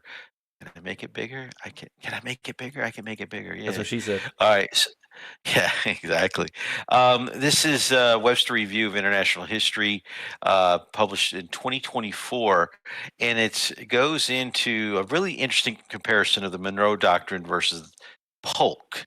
Okay, so many people, including Donald Trump and including a lot of folks you're going to see in social media nowadays, are going to sit there and talk about the Monroe Doctrine, manifest destiny. These are part of the Q drops. Okay, we've seen these in the Q drops. Maybe we don't understand them completely, but they're in the Q drops. So what is this? What is the Monroe Doctrine? Well, a lot of people think the Monroe Doctrine is all about how the U.S. foreign policy has been since Monroe, this policy of we are going to control our hemisphere and we are going to do whatever we want with any country we want in our hemisphere. That is not the Monroe Doctrine. President Monroe was an anti-interventionist. He did not believe that either Europe nor the United States had the right to go into any other countries within the Western Hemisphere and colonize or imperialize. And what does that mean? Well, at the time, if you remember, we were a colony. This is in the early 1800s. We weren't even around for 100 years yet. And the Canada was up there, the British, the French, had parts of our country and we developed out of colonies. The same thing happened down in South America and in Latin America. Spanish colonies, Dutch colonies, French, everything was little colonies sending their stuff back home to their home empire back in Europe. Now, the U.S. is around. The U.S. has fought the war, the Revolutionary War, the War of 1812. We are starting to have some conflicts in our relationships with Europe because they want to go and take territory in the West where we haven't expanded to yet. And the United States did not want that to happen. And so they had a little bit of a disagreement with Europe. And Monroe said, neither we nor you, Europe, have the right to go and do something in another country. If there's other territory that's not another country or indigenous peoples, that was another part of this thing. The Indian nations and the treaties of the Indian nations were already underway, and we violated those treaties when it comes to Polk. Polk's the guy that then took the Monroe Doctrine and did the corollary, what is called the corollary, and basically said, well, yes, no colonies, but we have the right to expand. And this is now being called anti-colonial imperialism, which is the basis for U.S. foreign policy and has been the basis for U.S. foreign policy since this time. It has been the way our State Department literally has built into its permanent state, its deep state mindset of how things need to propagate in this thing called continuity of agenda that we've talked about on this show for months and months and months now. Now, what does this mean as we view the whole world? Well, in an era of great power politics, as Professor Mearsheimer likes to talk about, we've talked about Mearsheimer on the show many times, laws don't matter. International treaties don't matter. Great powers will do what they want to do, what's in their best interest to do, based on the political power in charge at the time. Whether that great power be Greece or Rome or Great Britain or Germany or whatever the case in point, they do not follow anything that's written on paper. It's irrelevant. Any agreements that are made can be torn up. Any promises made can be ripped up because it's all about maintaining the control and the power and the national identity or empirical identity and power of that group, of that jurisdiction, whatever the hell you want to call it. Thucydides, the Greek philosopher, has a very famous quote that says, "Great powers do what they want and everybody else do what they must," meaning we just get by. This is the way of the world. It doesn't matter about the United Nations agreements. It doesn't matter about treaties. It doesn't matter about democracy, my democracy, etc. It's all about maintaining control and power. And since 1947, some can say after the Cold War, the United States has been the unipolar power in the world. We dictated how Germany and Europe would do. We were the superpower that defeated the superpower of Russia. And now we're facing a world that we've talked about as the multipolar threat, some can say, or the multipolar reality. And that we go back to January of last year, and we'll play a little clip here that talks about this. So this is a clip of the show, folks. If y'all were What's the date? January 25th. Very important. Oh, I got to turn the volume up, I think. Maybe. That's good news, right? Well, I think that's good news. Okay? I don't have the volume control. Biden had Xi already Jinping come, multiple times, even though at the same time Blinken and Biden were slamming China left and right and threatening Taiwan, etc. Okay, so then also in addition to what we're going to get on, we covered. Hulk and I did a little bit of talking during the inauguration on day one and covered that on the air. I think Tron, you did something earlier in the morning for a long period of time, and I don't know, Hulk, how long was your stream for? If you haven't 8 checked it hours. out, go check out his stream. It One was was like 8 5, hours long. Yeah. One was 5, one was 8. Good Lord. All right. So after Putin congratulated Trump on his election, Putin also had a call with Xi Jinping. And Xi Jinping and Putin had a nice little conversation where they agreed to build mutual relations with the United States. They said this to each other. As a matter of fact, I think Putin waves at him. Look at that little wave. That's funny. Anyway, so that's an important thing as well, because this whole Greenland thing, this whole Panama thing, all this other stuff we've been talking about for weeks, and what Donald Trump may be doing on a master 5D chess level play is all geared around a new global security agreement. We'll talk about what is competing against what Trump may want to do in terms of a global new world order, a global new security agreement, a global new trade platform system infrastructure, okay, a global new currency. We'll get into that stuff, but what is competing against that is the old guard, and what the old guard wants to do, and what the old guard's plan is, which is continuing the war in Ukraine, which is continuing. Okay, that was January 25th of 2025, 5 days after the inauguration. And for weeks before that, you can... I would have to say really quickly, that was brought to you by pill.net. You can go right over there. You can search any word for any of the shows that we've done forever since the very beginning, which has the largest archive of Table of Titans shows anywhere on the planet. Pill.net, go search for Table of Titans. Any show, search for the keyword.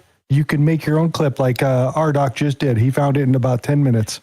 Yep, absolutely. It was really quick, actually. Tron showed you how to do that, and you showed me how to do that just today. That was really cool. I should do that more often. Okay, the point I'm trying to make is we brought this to your attention. We called this for you 5 days after the inauguration. Actually, we were talking about it before the inauguration. Why is Trump doing Greenland? It's national security, stupid. It's all about control of maritime trade routes. It's all about making sure that other foreign competitors, we're going to use that word, foreign threats to our economy because they compete with us economically, are not allowed to get better, to rise up. It's part of the Game of Thrones, or whatever you want to call it, okay? Spheres of influence and zones of control. All right, so here's a post. When did this post? This is January 7th, 2026. So this post is interesting because it talks about this. Chinese port expansion in Africa. Colonialism 2.0? Not quite, but yes, because China does like to export its citizens. They did this in Venezuela. There's a huge population of Chinese in Venezuela. Matter of fact, the number one takeout food, we reported this, in Venezuela is Chinese. This map highlights China's extensive maritime footprint across Africa. Chinese finance, this is their soft money program, developed or managed port projects, dozens across the continent, heavy concentration along West Africa, Sierra Leone, Cote d'Ivoire, Kenya, Tanzania, Mozambique, blah, blah, blah. France has been kicked out. The colonial European powers have been kicked out. They are not happy with it. The U.S. is trying to get in there in places like Rwanda. China and Russia are already there. They used to be there strong in the 1970s, Russia at least, and then they lost influence. And now this is an area that is one of those zones of control and spheres of influence that we have been fighting for peacefully for the last couple of months. Well, that peacefully is not going to be so peacefully perhaps anymore. And so just an example of a sphere of control that we are fighting over that's not even in our hemisphere. This is Africa, but it's part of where the battle is taking place on a daily basis. All right. Can I distribute just a quick second? For people that are watching out there, there was a hiccup on Rumble side. Please report back to me which platforms had issues and which one didn't have any issues, please. Thank you very much. Sorry if I cough every now and then. I got a little cough. So, big news today. And did you report this, Hulk? I don't think you got this one. President Trump withdrew the United States from 66 foreign organizations, including 31 UN entities and 35 UN groups that don't serve our interest. Marco Rubio said that was unsealed about a year and a half ago. That you're wrong in your question. For one, Venezuela is a major source, and the reason why is the following. He's talking about Venezuela. Basically, he said, "I don't care what the UN says. We're done with the globalists," is the message coming out of Eric Dougherty, which is an unofficial but hand-fed social media programmer designed to give you the message straight out of Susie Wild's mouth. That's basically what's happening with him and Nick Sorter. Trust me on that one. That's coming straight from people's mouth that are talking with her in the meeting. Now, then you have Pete Hegseth. Now, this is going back in time.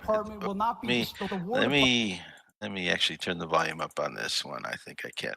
So this is our Defense Department not too long ago. The War Department will not be distracted by democracy building, interventionism, undefined wars, regime change, climate change, woke moralizing, and feckless nation building. The War Department will not be distracted. Now, this is nation building. I like that.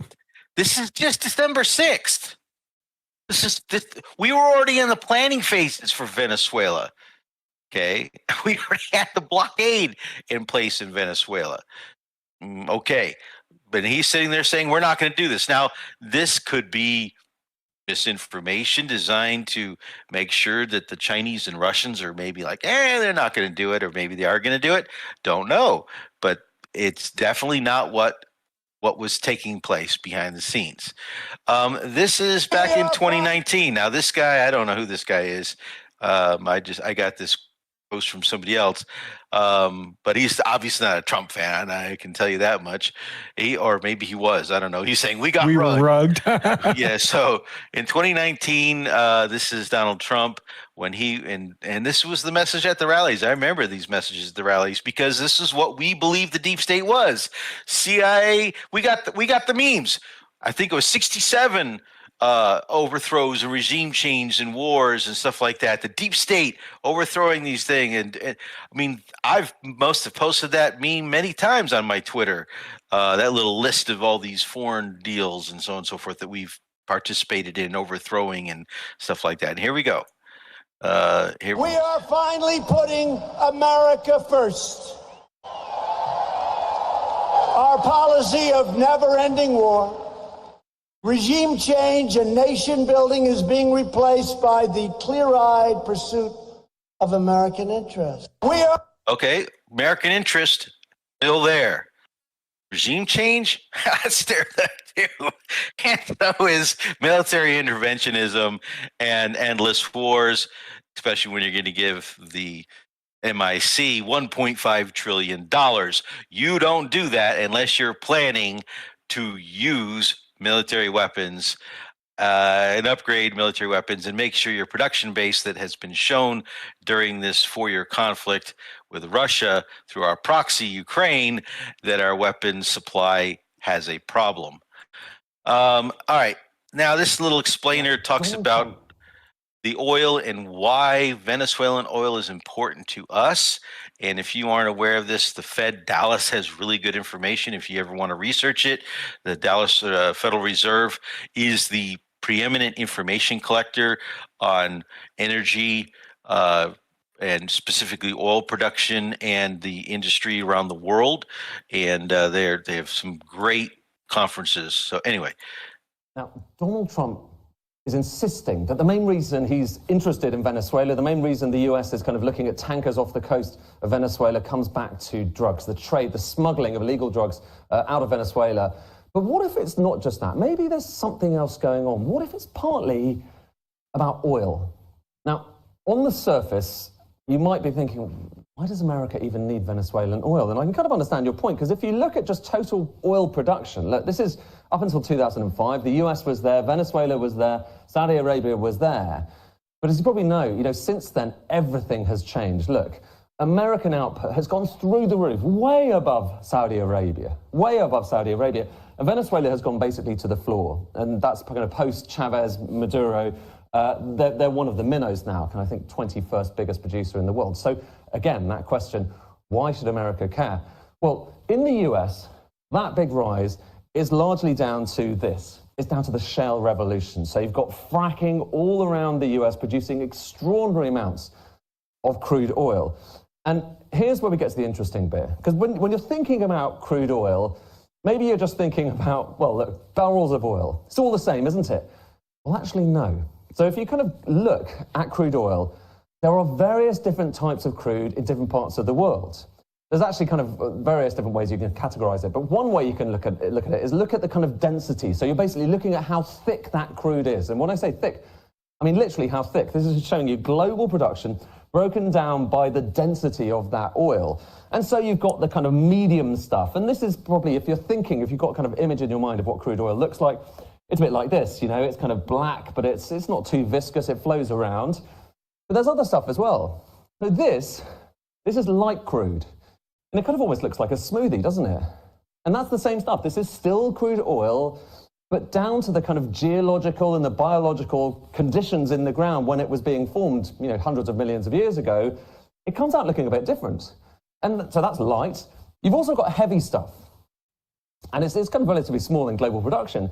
But this is gloopy, super viscous stuff, heavy oil. So heavy, medium, light. Remember that.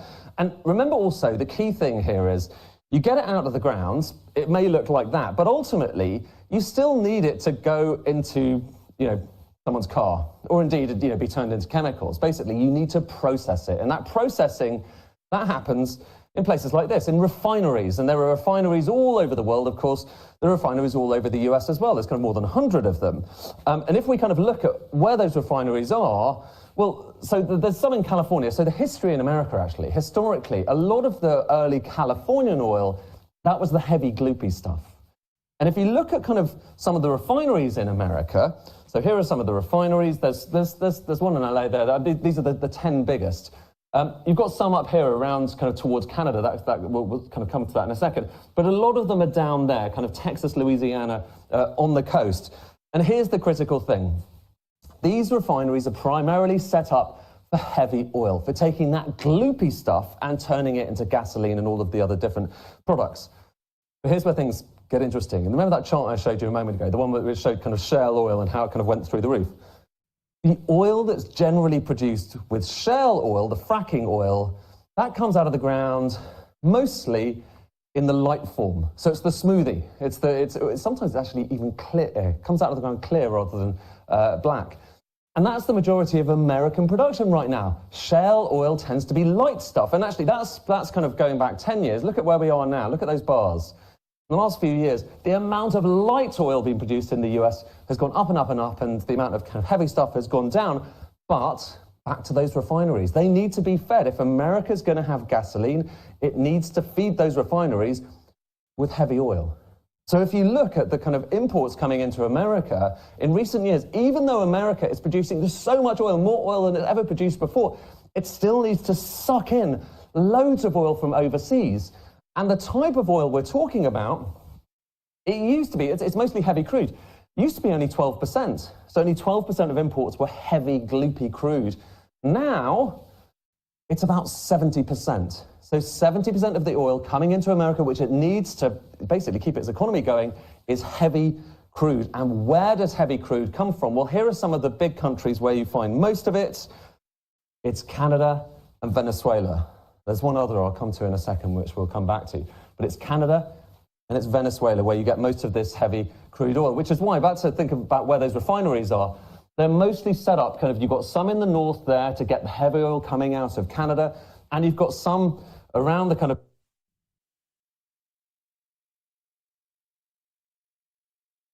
Rdoc? I'm sorry, I was talking. So that's probably good enough. The key thing to understand here is that our refinery production, we've talked about this extensively for years on this show, is heavy crude oil production. The Coke pipeline was to deliver the bitumen heavy crude from Canada, and our fracking oil is sold to Europe and other places around the world, including the refineries that are in Asia Pacific, because they are designed to refine light, sweet crude products. We trade on open markets to get heavy crude, and PDVSA was one of the key industries that I used to work with way back in the day, and some of my company's assets were seized back in when Hugo Chavez came to power. We lost 2 diving vessels that were used to work on rigs offshore in the Caribbean Sea and environs north on the Venezuelan coast there. We had a barge and 2 ships that were seized. And so did the nationalization of many oil companies happen back there, because all that oil from Venezuela was coming into the U.S., and then all of our oil was going overseas. That, if you remember Drill Baby Drill and all the Sarah Palin stuff and everything like that, you have to understand how the financial trading system works for oil futures and swaps, and then how these refineries and energy companies really make money on the exchanging of the financial side as well as the physical side. It's a very, very interesting business. Can I throw something out real quick? Go ahead. Here in California, we lost probably 20% of our refinement here in state of California because Conoco and Vallejo. Vallejo took $1 billion loss to leave California and not make gas and shutter and destroy their plants. You know what Gavin Newsom was going to do? He said he was just going to buy more oil from Venezuela. Yeah, of course. It's cheaper. It's cheaper sometimes than dealing with the political issues of the oil company. Oil companies are very political, very, very politically involved in our government. All right, General Mike Flynn had a really great post that also gets into this whole sphere of influence and control thing. Anyone paying attention yet? The world just changed course, and this is not a light statement. It is not simply about energy, but also about access and control. There's a reason years and years ago, do you remember we talked about maritime law and being considered a sovereign citizen and all that jazz, Space Shot? You remember that discussions? It's all related to trade and maritime and zones of control and spheres of influence, and you are an asset. You are a ship, a body afloat belonging to a nation state. The Panama Canal must be controlled by the United States. That's coming. The Caribbean and all the key straits in and out of the Gulf of America must be controlled by the United States. The financial markets and global wealth must be controlled by the United States. That includes crypto. So if you think crypto is going to be saved by Donald Trump, and you're mistaken, they're going to regulate the hell out of it and make sure they control it. The United States controls it. Access and beachfront property that Venezuela afforded to China, Russia, Iran, Hamas, Hezbollah, and the nasty drug cartels must be controlled by the United States. Guess what? Would that just happen without the loss of one soldier? Okay, that is it in a nutshell. In a nutshell, but there's more to it. Also, on the startup here, before we get into the detail, Lexington GOP rally for the guy that's, I guess, running against Lindsey Graham, or they're trying to unseat Lindsey Graham. It's gaining momentum, and I couldn't hope for it more. All right, and the last thing I want to talk about is this, and I encourage anybody that wants to know more about it to dig into detail.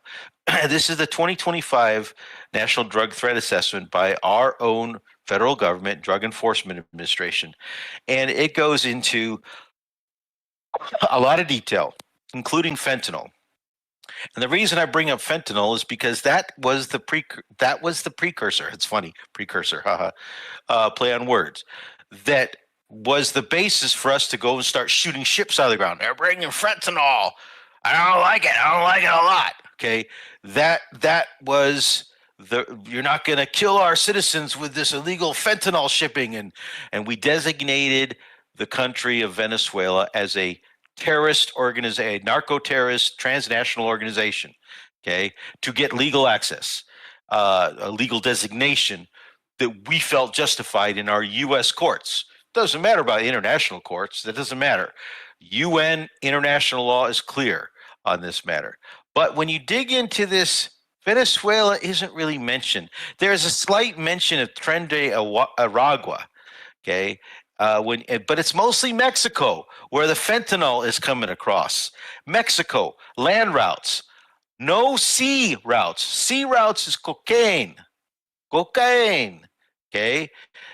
The land needed to grow coca plants for the cocaine is vast. The operations are losing ground, and Mexico, they don't do it. They do the fentanyl, and they get the precursors delivered from China. The Chinese are trying to crack down on the shipments, but if it's a legal business to sell this chemical or that chemical, and somebody buys it under illicit means and combines it somehow into creating fentanyl it's a very easy process from what I understand. I'm not a chemist, so don't get me there. Excuse me. But all that's done in a short travel distance between the ports where these shipments are brought in, and these barrels are brought in, and the land crossing into Mexico. And actually, in the document, they actually show you where the distribution, the production, and the different cartels that are being done, and so on and so forth. Okay, now then it goes into in the little tiny mention of Tren de Aragua, and it says they also conduct small-scale drug trafficking activities such as the distribution of 2C. That doesn't sound like major national drug. Matter of fact, Cartel de las Soles is not even mentioned in here. The DEA, our own federal government, did not consider Venezuela a national threat. Okay, but is it a national threat? And I answer, yes. Yes, it is. When you consider U.S. deep state, permanent state foreign policy narrative. 100% it is. And Donald Trump absolutely has a case to be made to make America great again, requires border control, requires fair and free elections, and requires non-foreign intervention, even when that foreign intervention comes at the hands of our own clandestine services operating in those countries to create the drug cartels, to flood the country with drugs, to do the voting election thingy, because it's us. It's always been us. Been us everywhere. All right, so what's the real reason? What's the real national threat? Especially when you consider great power politics and being a superpower. And that's China. This is the Naval War College 2018 paper related to, and this is just one of many. This is a very common theme when you get into the lobbying groups and the think tank groups that are out there that provide our Pentagon, provide our State Department with the thinking. It's a very circle jerk type of mental process that needs to be overhauled. The maritime oil blockade against China, tactically tempting but strategically flawed. This goes into the planning and the thought that has pervaded our analysis of how to deal with a rising China since before 2018, actually.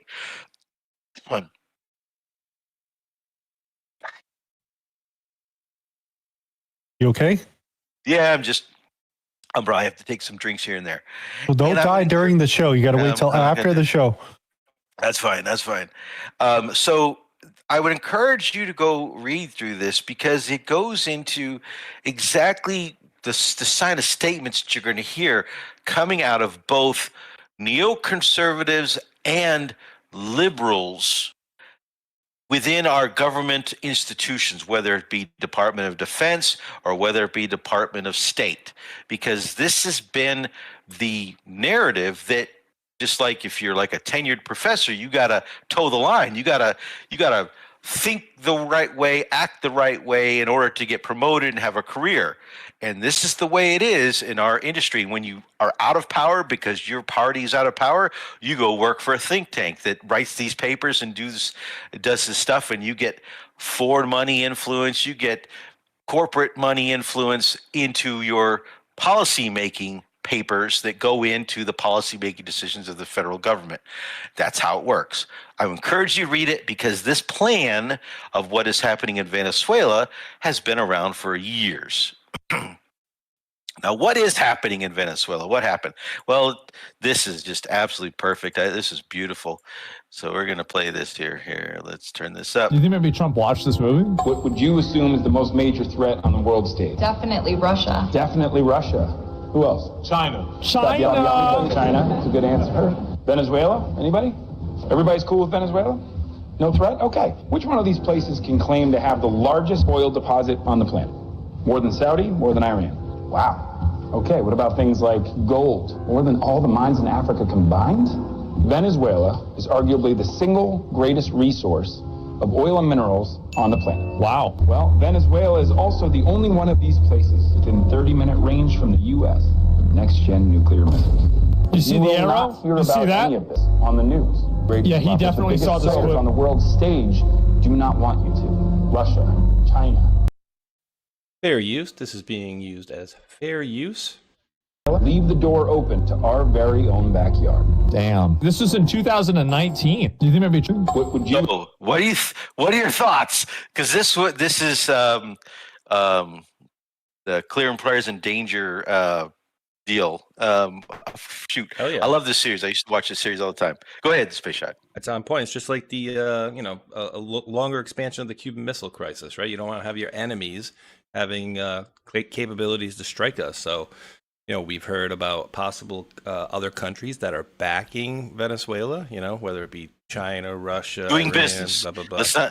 Let's use the word doing business. Let's use the word doing business, and let's, instead of calling them enemies and countries backing. Okay, so Venezuela I said and working with. Maduro. No, you said backing. I said working with. So it doesn't matter. It doesn't matter. Okay. The reason I'm changing the words and using this is because there's nothing illegal with what China and Iran are doing. We have Hamas in our country.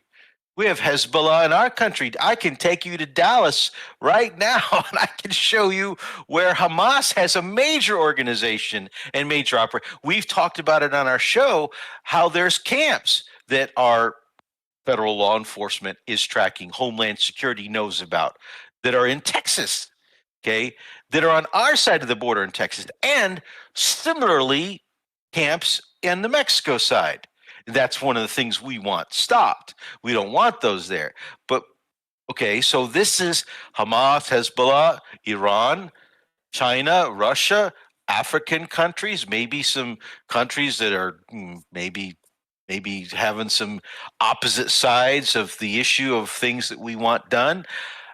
This is part of Venezuela's having to do business. Why does Venezuela have to do business with China and Russia and Iran? Well, because they can't do business with anybody else. Why is that? Because we sanctioned them. We said you can't sell your oil. You're not allowed to sell your oil because Hugo Chavez came in and kicked our people out and took our assets. So we sanction you. Okay, unilaterally, by the way. It wasn't UN approved sanctions. And then for the last 20 years, why is Venezuela's oil industry a bust? As Trump was trying to say, it's a bust. Well, it's because we busted it. We intentionally busted it. It's part of our economic coercion and our way of doing business to make sure that we get our way no matter what the situation is. We will apply financial pressure. We will apply political pressure. We will use every means necessary up into and including military means to ensure our dominance, because dominance means security. Walk softly, carry a big stick, peace through strength. Sounds familiar? That's just code words for dominating the region. All right. Whoops. All right. So then how did things progress? Here's Maduro, and this is coming out of Trump's own True Social account. Here's Maduro one day. Fuck yeah. Venga por mí. Aquí lo espera en Miraflores. No hace tarde en llegar, cobarde. I just got three things to say. God bless our troops. God bless America. And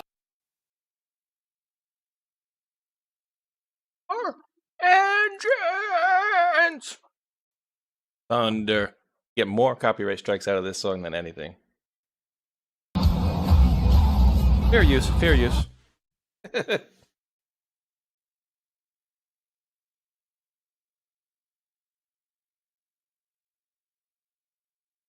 Rdoc, you muted.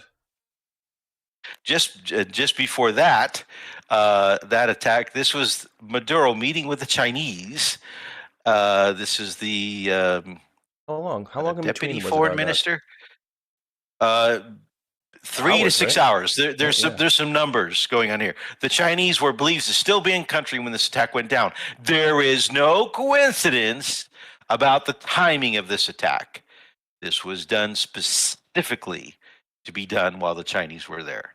Oh no, we were waiting for cloud cover. We couldn't get in there. No, we did it on a full moon. Get in there. We did it on a full freaking moon, which is a no-no for SOGs. You don't do full moon operation. And there's the guy who planned all of our special ops work, our Delta Force ops work. He had a great video session with the Duran guys, Cristoforo and Alex Mercurius. Worth the watch. Absolutely worth the watch. He is ex-CIA. He was the guy that used to plan all those operations, and he comments about this, and it's just some very, very powerful information in that video. All right, so the Chinese were there. Not a coincidence of the timing of the attack. I think I already played that video or something. The mausoleum of Hugo Chavez was struck. That was intended to send a message, a political message. And then, of course, we got the words that Chavez and his wife were then put on a ship, helicoptered out, put on a ship, then eventually put on an airplane and on the way to New York City. And then there were some questions about whether they're going to try him in New York or try him down in Florida or some other jurisdiction where Mamdani may not have control or something. Anyway, now we're getting information today, actually, that Maduro's wife was not actually on the list. She wasn't going to be kidnapped. She said, no, I want to go with my husband. And so that's why she is there. Otherwise, she wasn't on the capture list. The entirety of his police, his personal security bodyguard, and it's like 200 guys, but there's 20 personal that are around him all the time. And these are well-trained Cuban guys. All of them killed. Every single one of them. None of them left alive. There were civilian casualties and other casualties, and we're not getting into the detail of that right now. And there's still a lot of stuff that's coming out of this stuff. However, one important note. You're going to see a lot of posts, and you probably have seen a lot of posts saying, Russian, Chinese missiles and air defense were useless. We overcame them with our awesome military. Oh, yeah, not really. This was an inside job, 100% inside job. We paid off and bribed about 23 of those 200 generals or 300 generals, whatever that 2,000 deal. That's not even a right number, actually. Yeah, you'll Google I don't know where true. those numbers came from. Huh? I Google it, and it's true. They got 2,000 of them out there. I agree, though. There's too little deaths, though, right? There's too little deaths, even though some people, all of his security there wasn't died, any missile defenses. None. There was 1 or 2 man-pad launched units from military bases where they were struck by helicopters. That's it. Nothing else. No, they have. So you have to understand how Venezuela is set up in Caracas. Caracas sits in a bowl of mountainous ridges around. You don't fly in that many helicopters and not take missiles unless the missiles have been stood down, and the missiles were stood down. So there's news about this guy, if I can find him.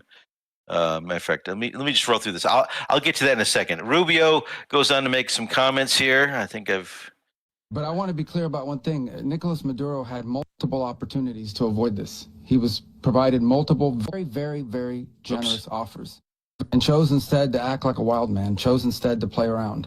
And the result is what we saw tonight.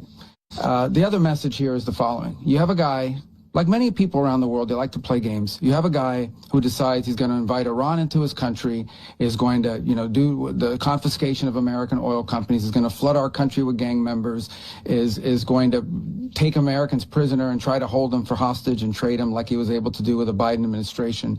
Basically likes to play games all this time and thinks nothing's going to happen. And I hope what people now understand is that we have a president. The 47th president of the United States is not a game player. When he tells you that he's going to do something, when tells you he's going to address a problem, he means it. He actions it. I can tell you, I've watched this process now for 14, 15 years, been around it. Everybody talks. I'm going to do this. I'm going to do that. When I get there, we're going to do this. We're going to take. This is a president of action. Like, I don't understand yet how they haven't figured this out. And now, if you don't know, now you know. Because this is the way it's going to play out. And I think people need to understand that this is not a president that just talks and does letters and press conferences. And, if he says he's serious about something, he means it. And this is something that was a direct threat to the national interest of the United States. And the president addressed it. This is a president of peace, by the way. I told you what I just said earlier. This guy had multiple opportunities to find his way somewhere else and figure out another. He could have been living somewhere else right now, very happy. But instead, he wanted to play big boy. And so now, he's got other sets of problems on his hands. And but I think the message here should be for the world. Look, the president doesn't go out looking for people to pick fights with. He's not generally wants to get along with everybody. We'll talk and meet with anybody, but don't play games. Do it his way or else. It's really the other way around it, too. All right. The State Department released this message, too. This is our hemisphere. President Trump will not allow our security to be threatened.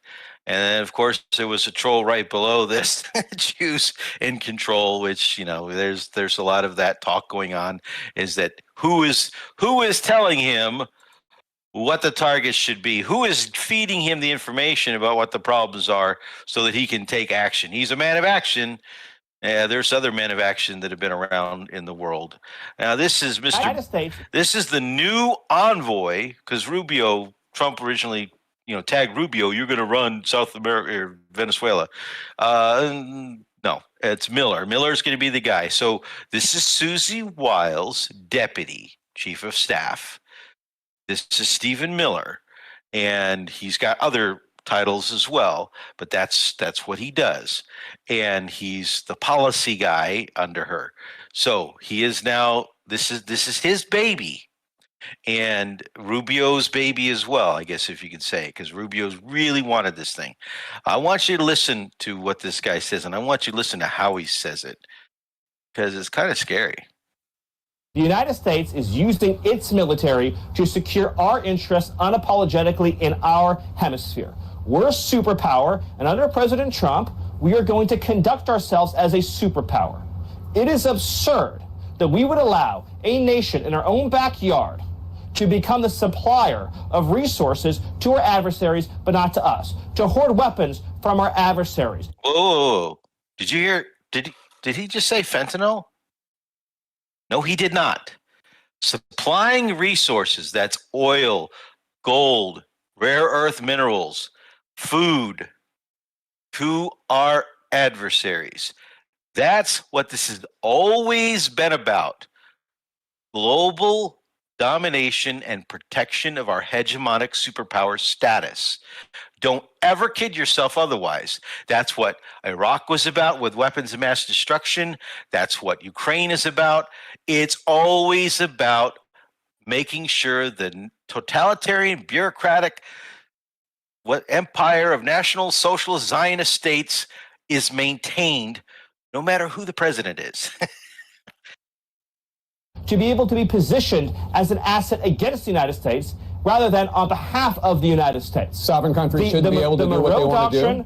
The Monroe Doctrine and the Trump Doctrine is all about securing the national interests of America. For years, we sent our soldiers to die in deserts in the Middle East to try to build them parliaments, to try to build them democracies, to try to give... I will remind you that Iraq, after we destroyed it, Halliburton benefited from it. Billions and billions of dollars. Ukraine, destroying it. BlackRock's got the job now. That's the news that came out this week. You're going to get billions and billions of dollars.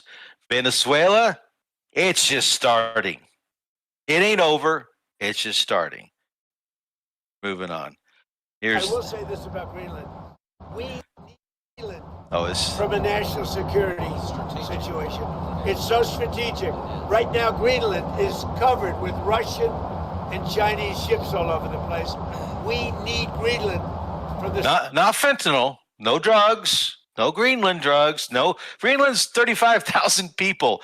As a matter of fact, as we've covered on this show, the United States has a treaty and an agreement with Denmark that we can put whatever troops and bases we want on Greenland when it comes to national security. And as a member of NATO, both of our countries have certain rules that we must follow if we're going to be a member of NATO.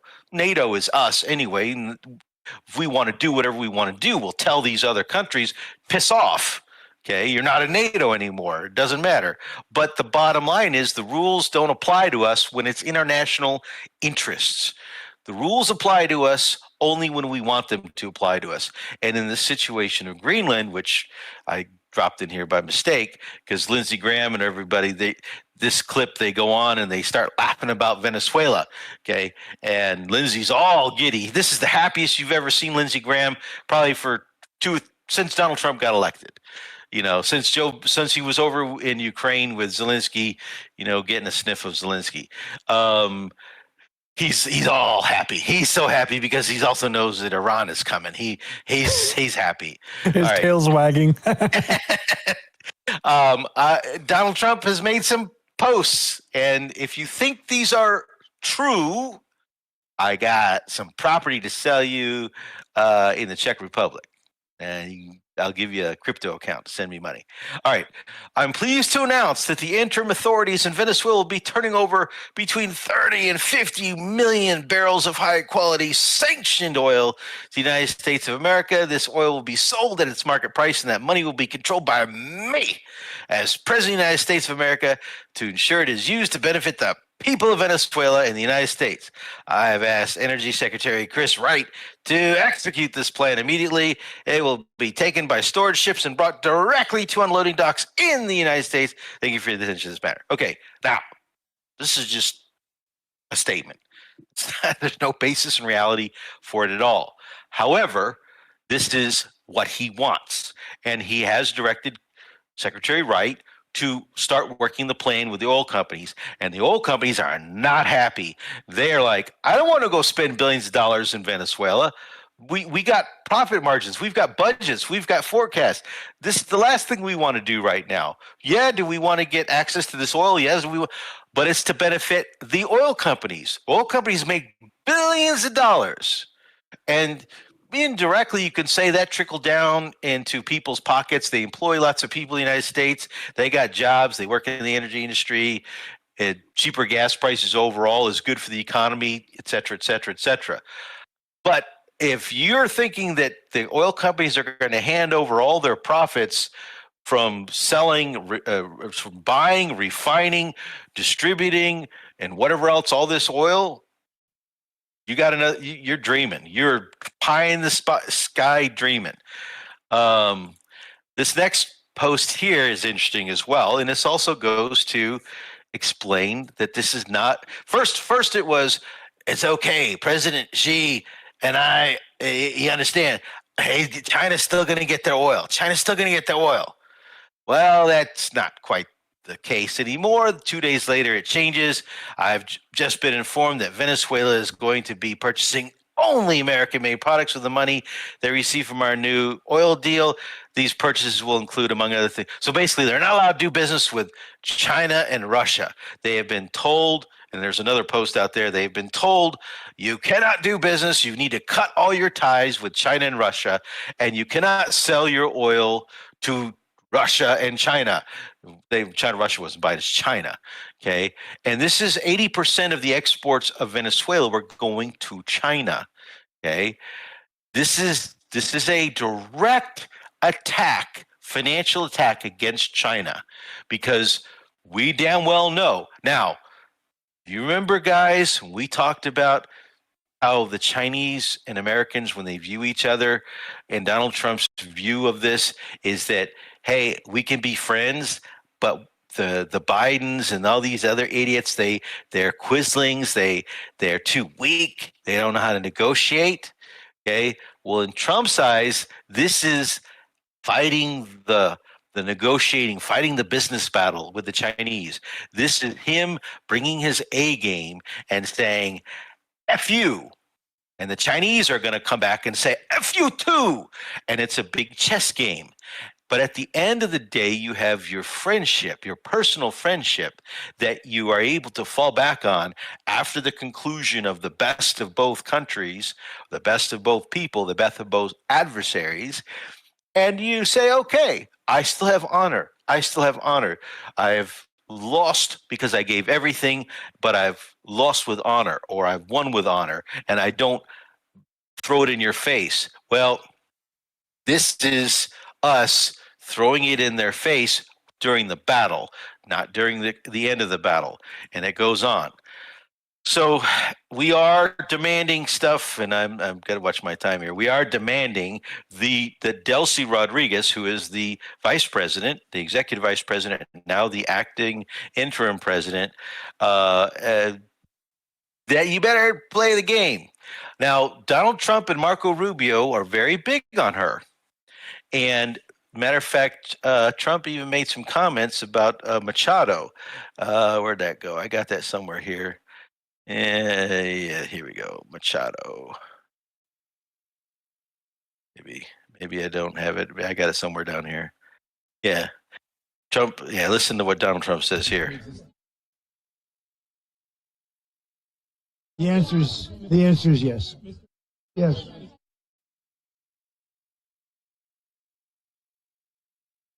No, we haven't. No, we haven't. Mr. President, on Monday. Oh, I think it would be very tough for her to be the leader. She doesn't have the support within, or the respect within the country. She's a very nice woman, but she doesn't have the respect. Mr. President, is it possible that the U.S. Okay, so the woman that Rubio and that the United States says was the one who really won the election, that says Chavez or the Maduro was illegitimate, she doesn't have the support in the country. And so he just basically threw her under the bus, and she is trying to go back to Venezuela. She's been in hiding somewhere else, probably in Europe or whatever. But anyway, that was very interesting. But who is in charge? And that's Delcy Rodriguez. And Delcy Rodriguez has got a list of demands that if she wants to stay in power and not suffer another huge violent attack, this time much more powerful than the first one, then she needs to behave, or there will be a second strike. The country remains stable and advancing towards U.S. interests, says the senior U.S. official with awareness of the matter, but declined to speak on the demands put to Rodriguez. They didn't want to talk about the threats that were made against her. No Iran, no Hezbollah, no drug gangs, no drug boats, blah, blah, blah, blah, blah, that whole line, etc. You're on a short lease. This is what the Trump team told them. You're on a short lease. It's confident. They are confident they can whip her in whatever direction they want before they dispose of her and move on. This is the thinking. They're going to use her, abuse her, threaten her to get what they want, and then until we put somebody in power that we can keep in power, that will do our bidding and make sure Venezuela does what it needs to do. Well, it ain't quite working out that way. And as a matter of fact, there's some serious things going on. So let's hear what she has to say here.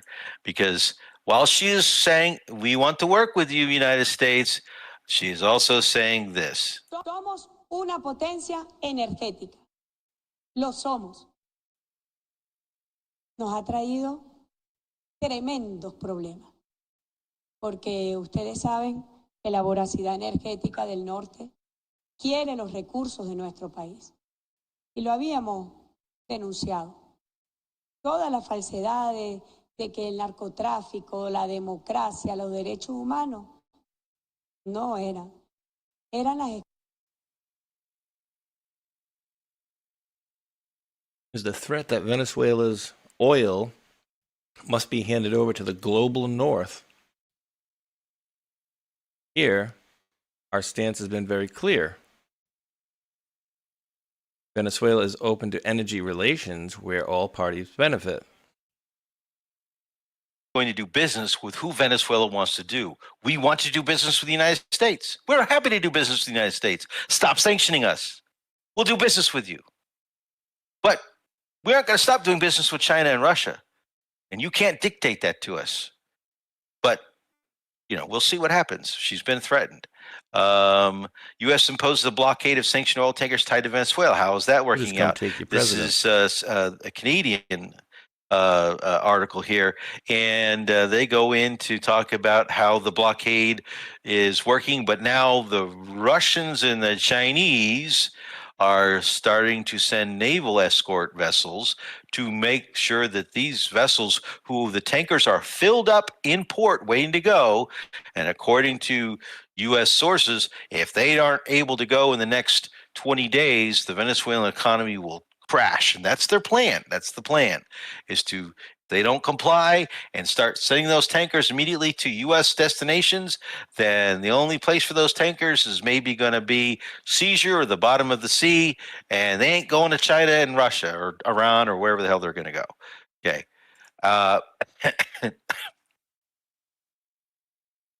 If she doesn't do what's right, she is going to pay a very big price, probably bigger than Maduro. In other words, being dead.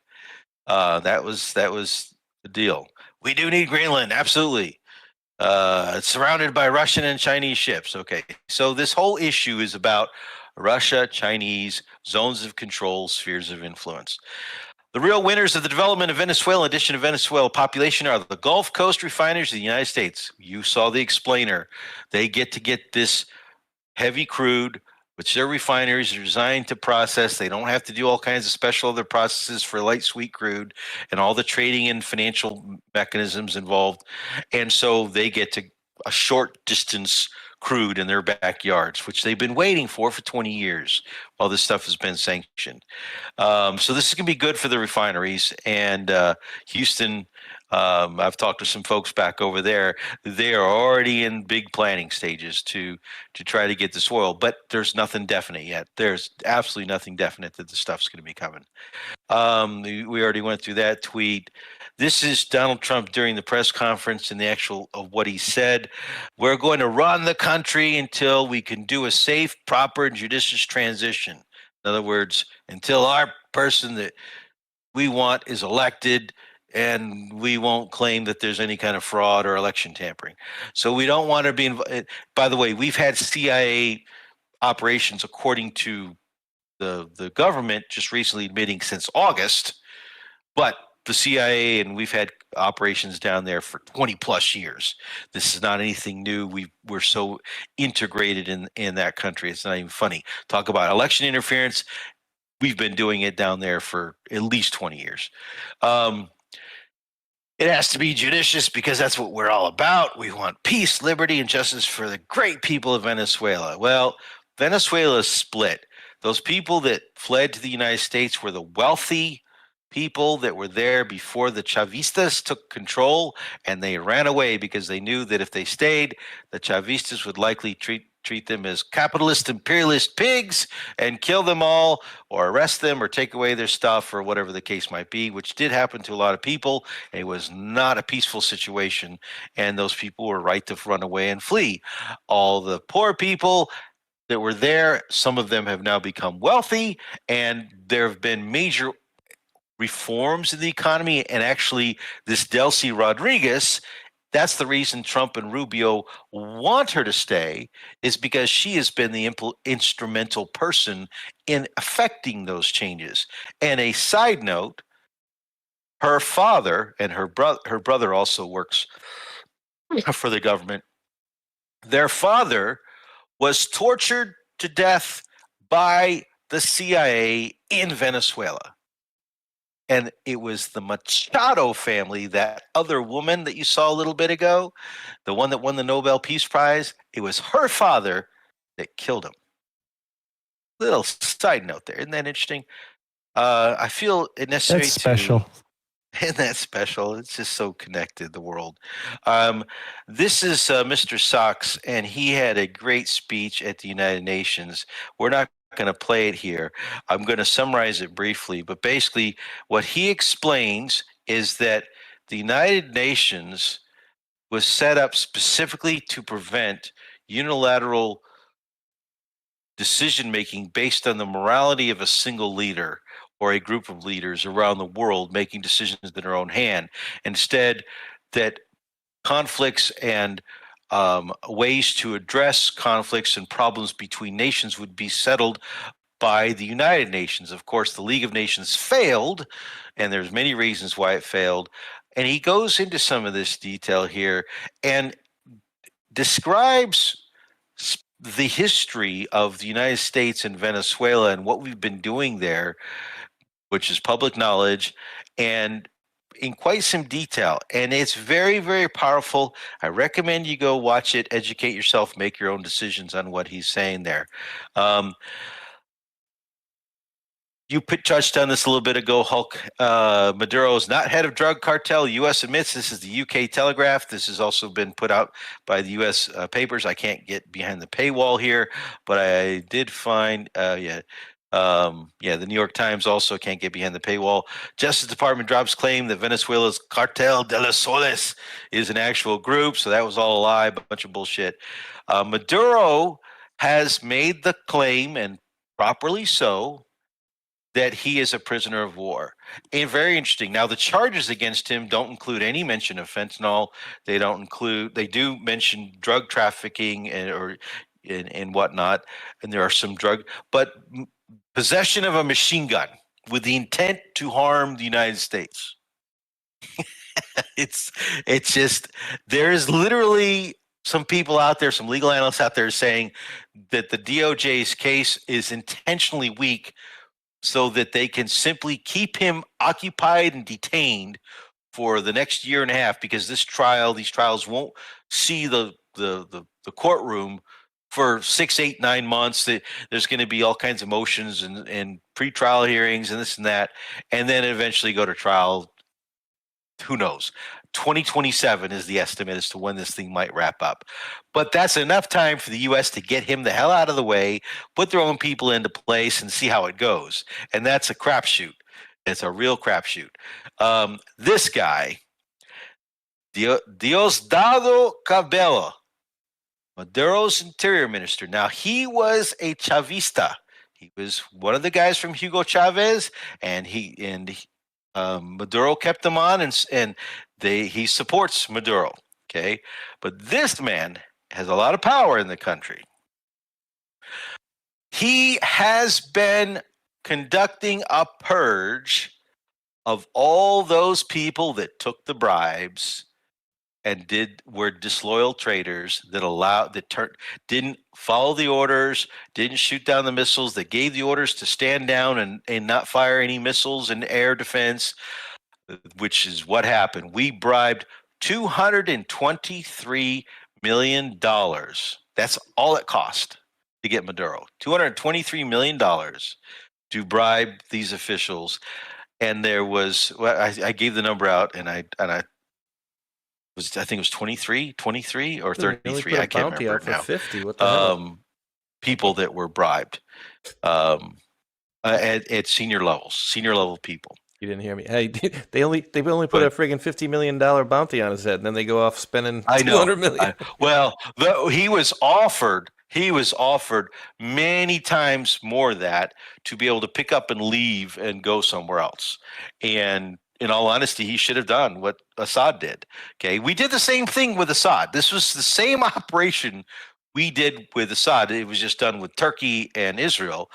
We did the same thing here just by ourselves, and we just went in and picked them up because we want to show China. We want to be able to be in your face with China. I don't need to go into that there. This interesting. The people that have been attacked by the people like Nick Sorter and those guys that he explained, improved. How about countries like UK and Canada? You guys thought about that angle as well? That this attack on Venezuela, UK / I don't know. UK and Canada? Oh yeah, very possible. Call that out. But here's another key aspect of this whole thing with Venezuela that applies to the Russians, because the Russian-Ukrainian peace deal, Trump's peace deal, the peace plan, is falling apart. It's dead. While they're still moving ahead and pretending like things are going on, it's dead. It's freaking dead. The Ukrainians and the Europeans have put roadblocks in it just this past weekend with an interim pledge for putting troops on the ground, and supposedly the U.S. and Witkoff and those guys have said, hey, we're going to give UK security backup plans. So like we're going to fly people in there, land planes. I don't know. We haven't seen the details yet, but it's a dead deal because the Russians have said always, for a million freaking times, no U.S. troops, no NATO troops. I don't care who they are. You're not coming into the country. Period. Not for any ceasefire or anything. There is no ceasefire. There's just a peace plan, and so it's dead. It's freaking dead. This tweet was not allowed here in the European Union, but I snagged a snapshot of it. So, yes, there were a lot of parades and protests. Now, some of those parades and protests that were taken were misrepresented as being anti-Maduro. In our country, yes, there were some anti-Maduro parades. However, there was pro-Maduro parades, pro-Venezuela parades in Venezuela, and those images have been snapped and used falsely to say that they were celebrating Maduro's capture. Okay, And so just understand that they are being misrepresented, and images can say two things. I'm sure you have we mixed don't need sentiments though in both areas. Oh but you know yeah, what I'm saying? it is. The country's split. The country is very split because just like Ukraine was very split, east and west. Quick question, Rdoc. Good. Is their economy like currently still as bad as it was like a couple of years ago? Because I remember we did a song about how they were eating dogs and stuff like that.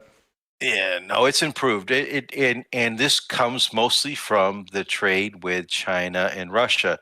You remember we covered the issue where that gold. Remember the Russian Spetsnaz got off a plane, and they took off a plane, and it was believed to be carrying gold and all that stuff. Yep. Well, we covered a lot of this stuff way back when, and so China really does a significant amount of business with Venezuela. They have a huge population in Venezuela. I think in Caracas alone, it's like 300,000 Chinese live there. That's huge. That's a big ass number. And so the Chinese are very, very concerned about one of their main trading partners. Now, Venezuela is not a part of BRICS, but they want to be. But the Russians and the Chinese also have a problem with some of the stuff going on with Venezuela, with Maduro, okay? And Iran going in there, Iran is kind of more of like a proxy for the oil. And because Iran can bring in certain types of oil that Venezuela can then trade, and vice versa. There's some games being played on the trading side there. But I digress. I don't know if I answered your question or not. Trump taking control of Venezuela's oil reserves. Here's what it means. And this goes back to that Oleg Deripaska tweet that I didn't explain, which is if we control that high a percentage of world oil supply, then we can hold supply or pump supply and affect global market prices. And that's got the Saudis very upset. The Saudis are very opposed to what is happening in Venezuela right now. And by the way, we're under a major snowstorm. I'm watching the snowplows work out here right now. Wow. Okay. So the oil is necessary to Russia. And if the oil price drops below $45 a barrel in the global market, then Russia doesn't make money to finance the war effort. This has been a plan in place by McFaul, Ambassador McFaul, Deep State CIA McFaul, and Andrei Yermak, the corrupt guy, the golden toilets guy, the guy that resigned from Zelensky's administration.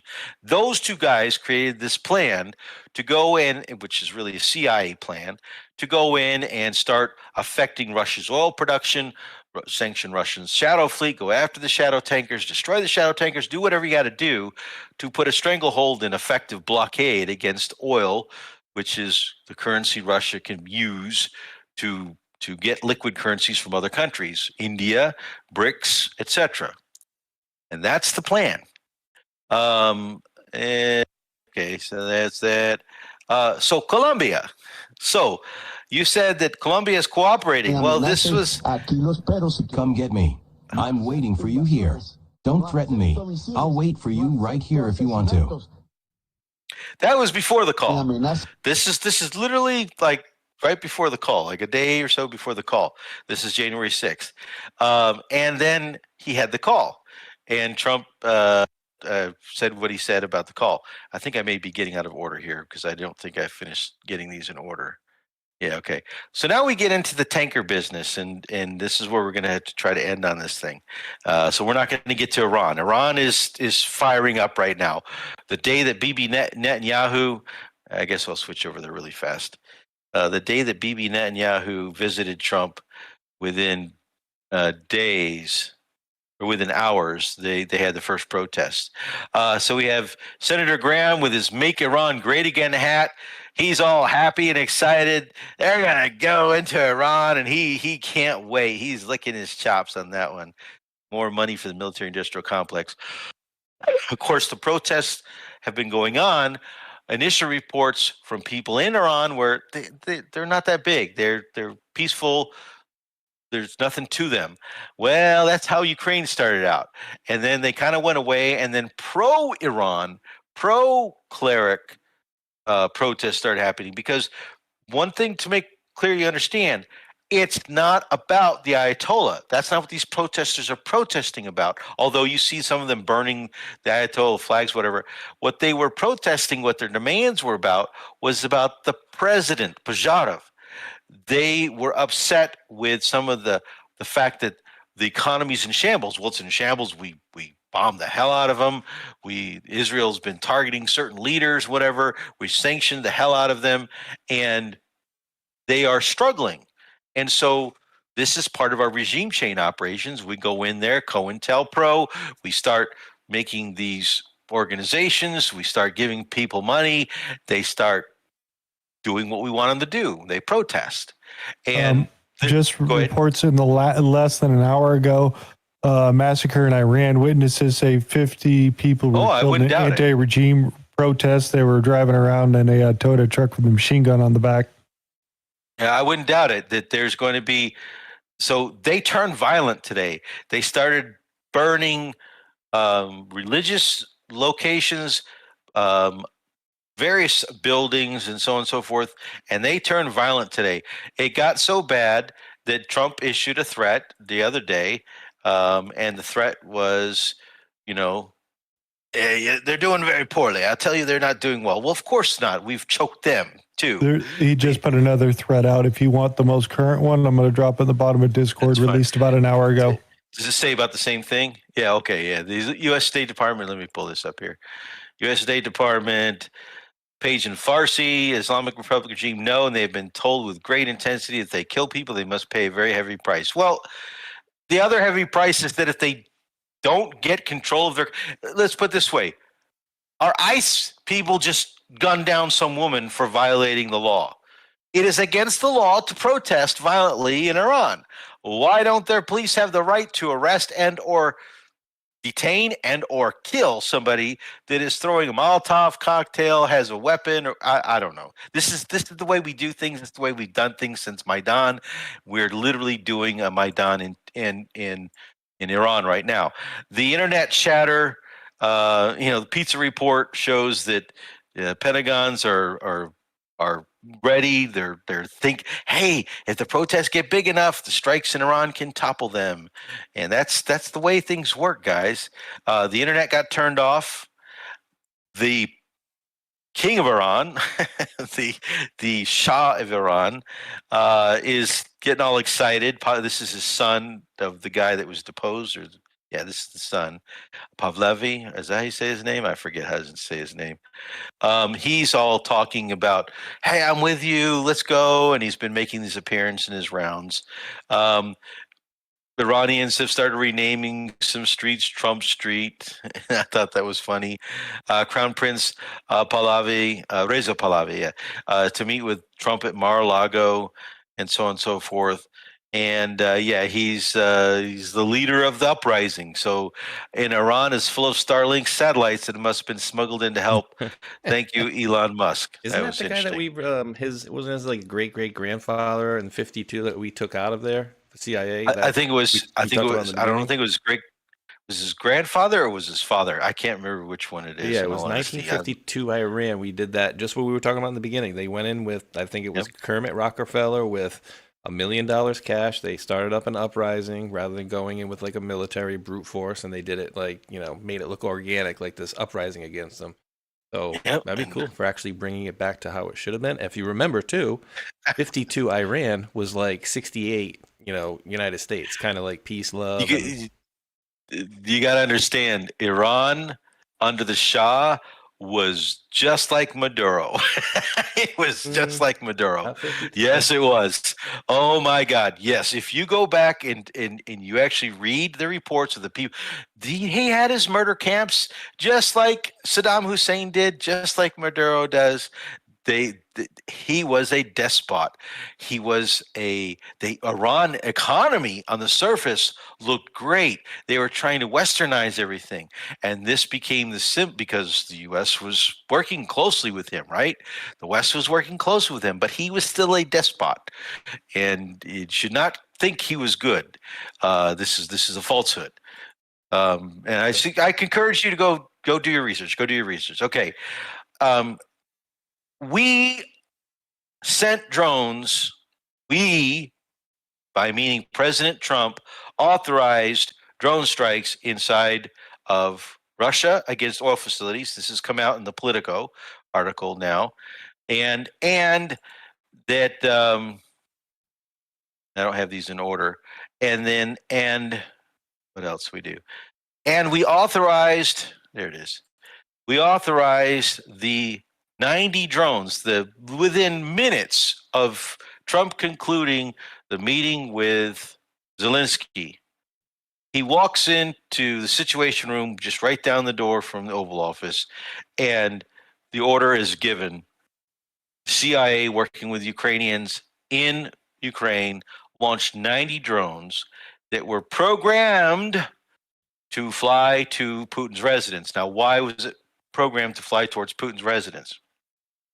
Because that's where when Putin laid a trap for our president, he mentioned during the call that I am spending time with my daughter at my private residence in Novgorod.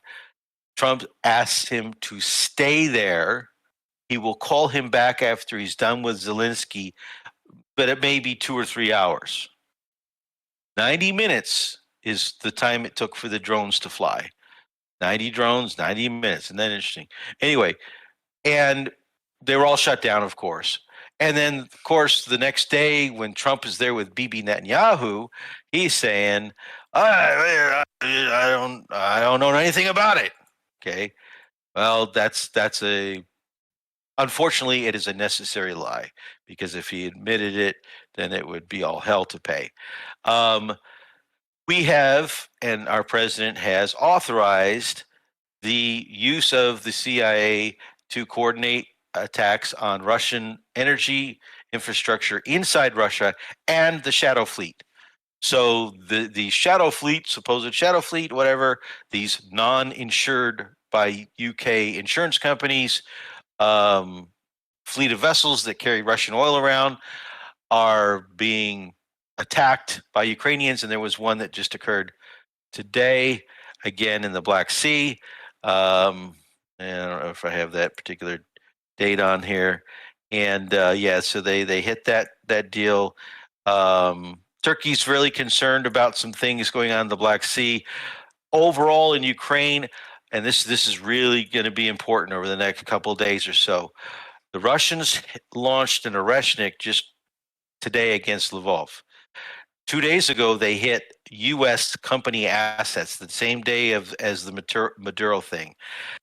There is a massive sub-zero freezing thing. You remember we did that video about the Rosby waves, Hulk, and I talked about how the Russians, way back during the Red October Steel Factory battle, they were able to know on that one day that things were going to be really bad and the weather was going to change. Well, the same thing is going to be happening here.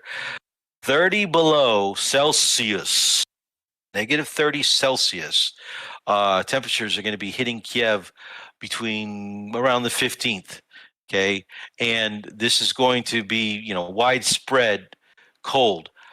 The energy infrastructure in Dnipropetrovsk and the Kherson region, the Kharkiv region just got whacked the other day, as well as over here in Kryvyi Rog. And Lviv and Odessa have been struggling with power, and so is Kiev now. They are estimating, and the Ukrainians are warning their population now to stock up on food and water, because in certain places that have already been affected, there is no water, there is no energy, there's no power, and people are leaving their homes and going to the west or to the east or wherever they're going, where there's power, because they can't survive. And there's people, they're estimating now that potentially 1 million to 2 million people may have to be displaced in this cold weather situation, and the Ukrainians have no way to support this. And this may cause a collapse in the Ukrainians' ability to maintain their defense, because without people in these villages and these cities to supply basic needs and support services, the soldiers and the military, they don't have logistics, they don't have food, they don't. It's that tied to it. And so the Russians have been stockpiling their weapons, and it's expected. And the next day or so, maybe 3 days, maybe 4 days, we don't know.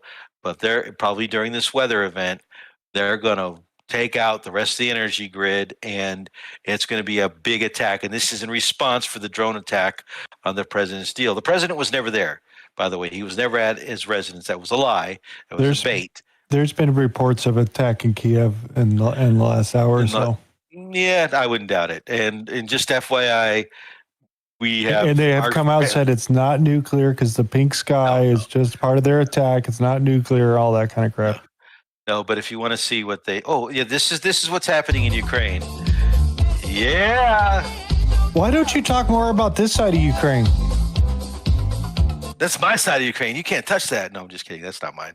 Although she's beautiful like that too. I don't care. All right. So this is the first video of the Oreshniks that were hit Lviv earlier today, and this is a crappy video. Boom, shoot, shoot, shoot, shoot. This is real speed, man. That's how fast they come in. Okay, that's crappy video. Then we got second look here. I think this is a better one. Oh, look at this thing.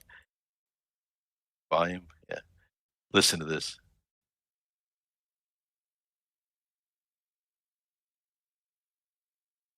Oh, there's no volume. Oh, that's that delayed. Look how fast they come in. We don't have this. We don't have this technology, guys. I'm sorry, we don't.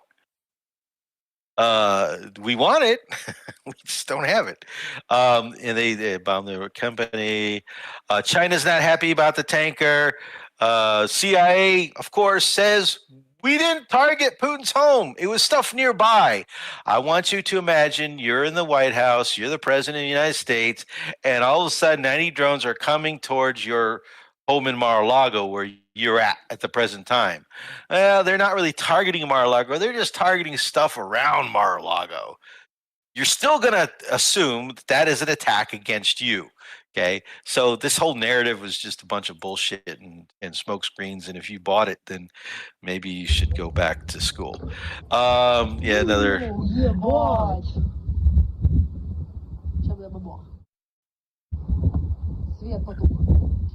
Yeah, that was in Krivo Rog. That was the energy facility getting whacked. Dnipropetrovsk without power. Zelensky has warned of large-scale Russian strike and so on and so forth. And, of course, Greenland. We'll have to keep an eye on Greenland about what's going to happen there.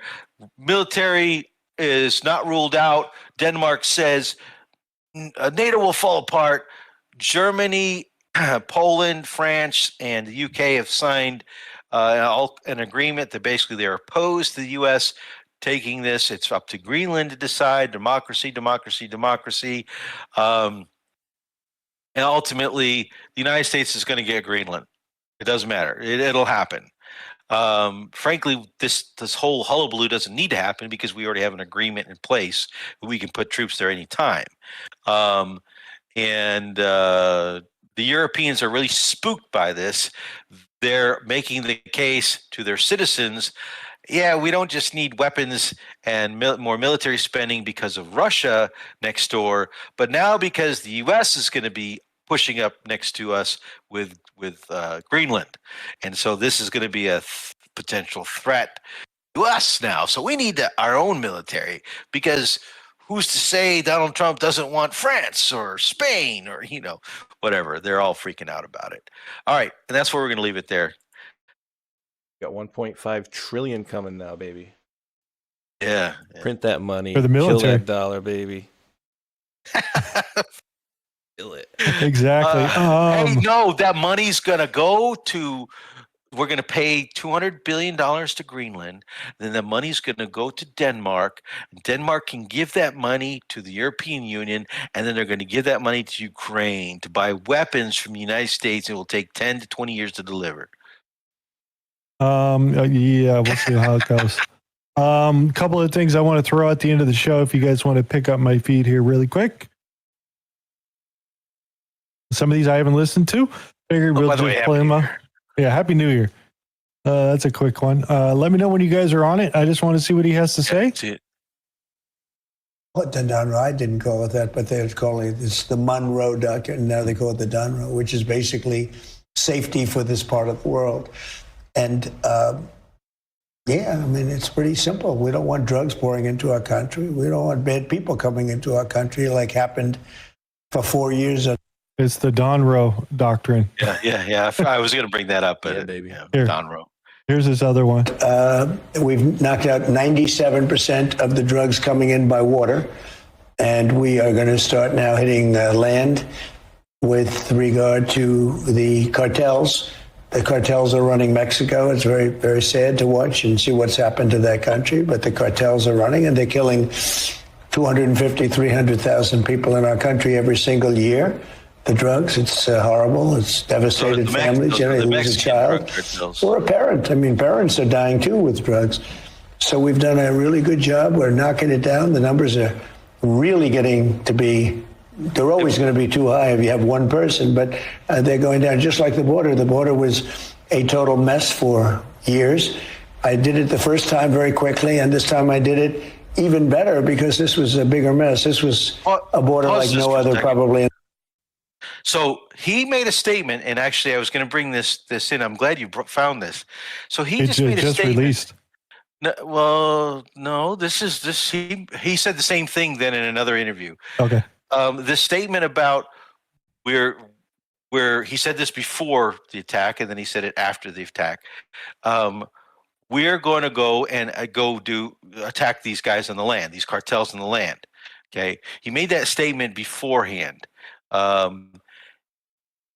Now that they're in place and supposedly we're going to run things, there's been absolutely no talk with the current folks in Venezuela about fixing the problem of drugs in Venezuela.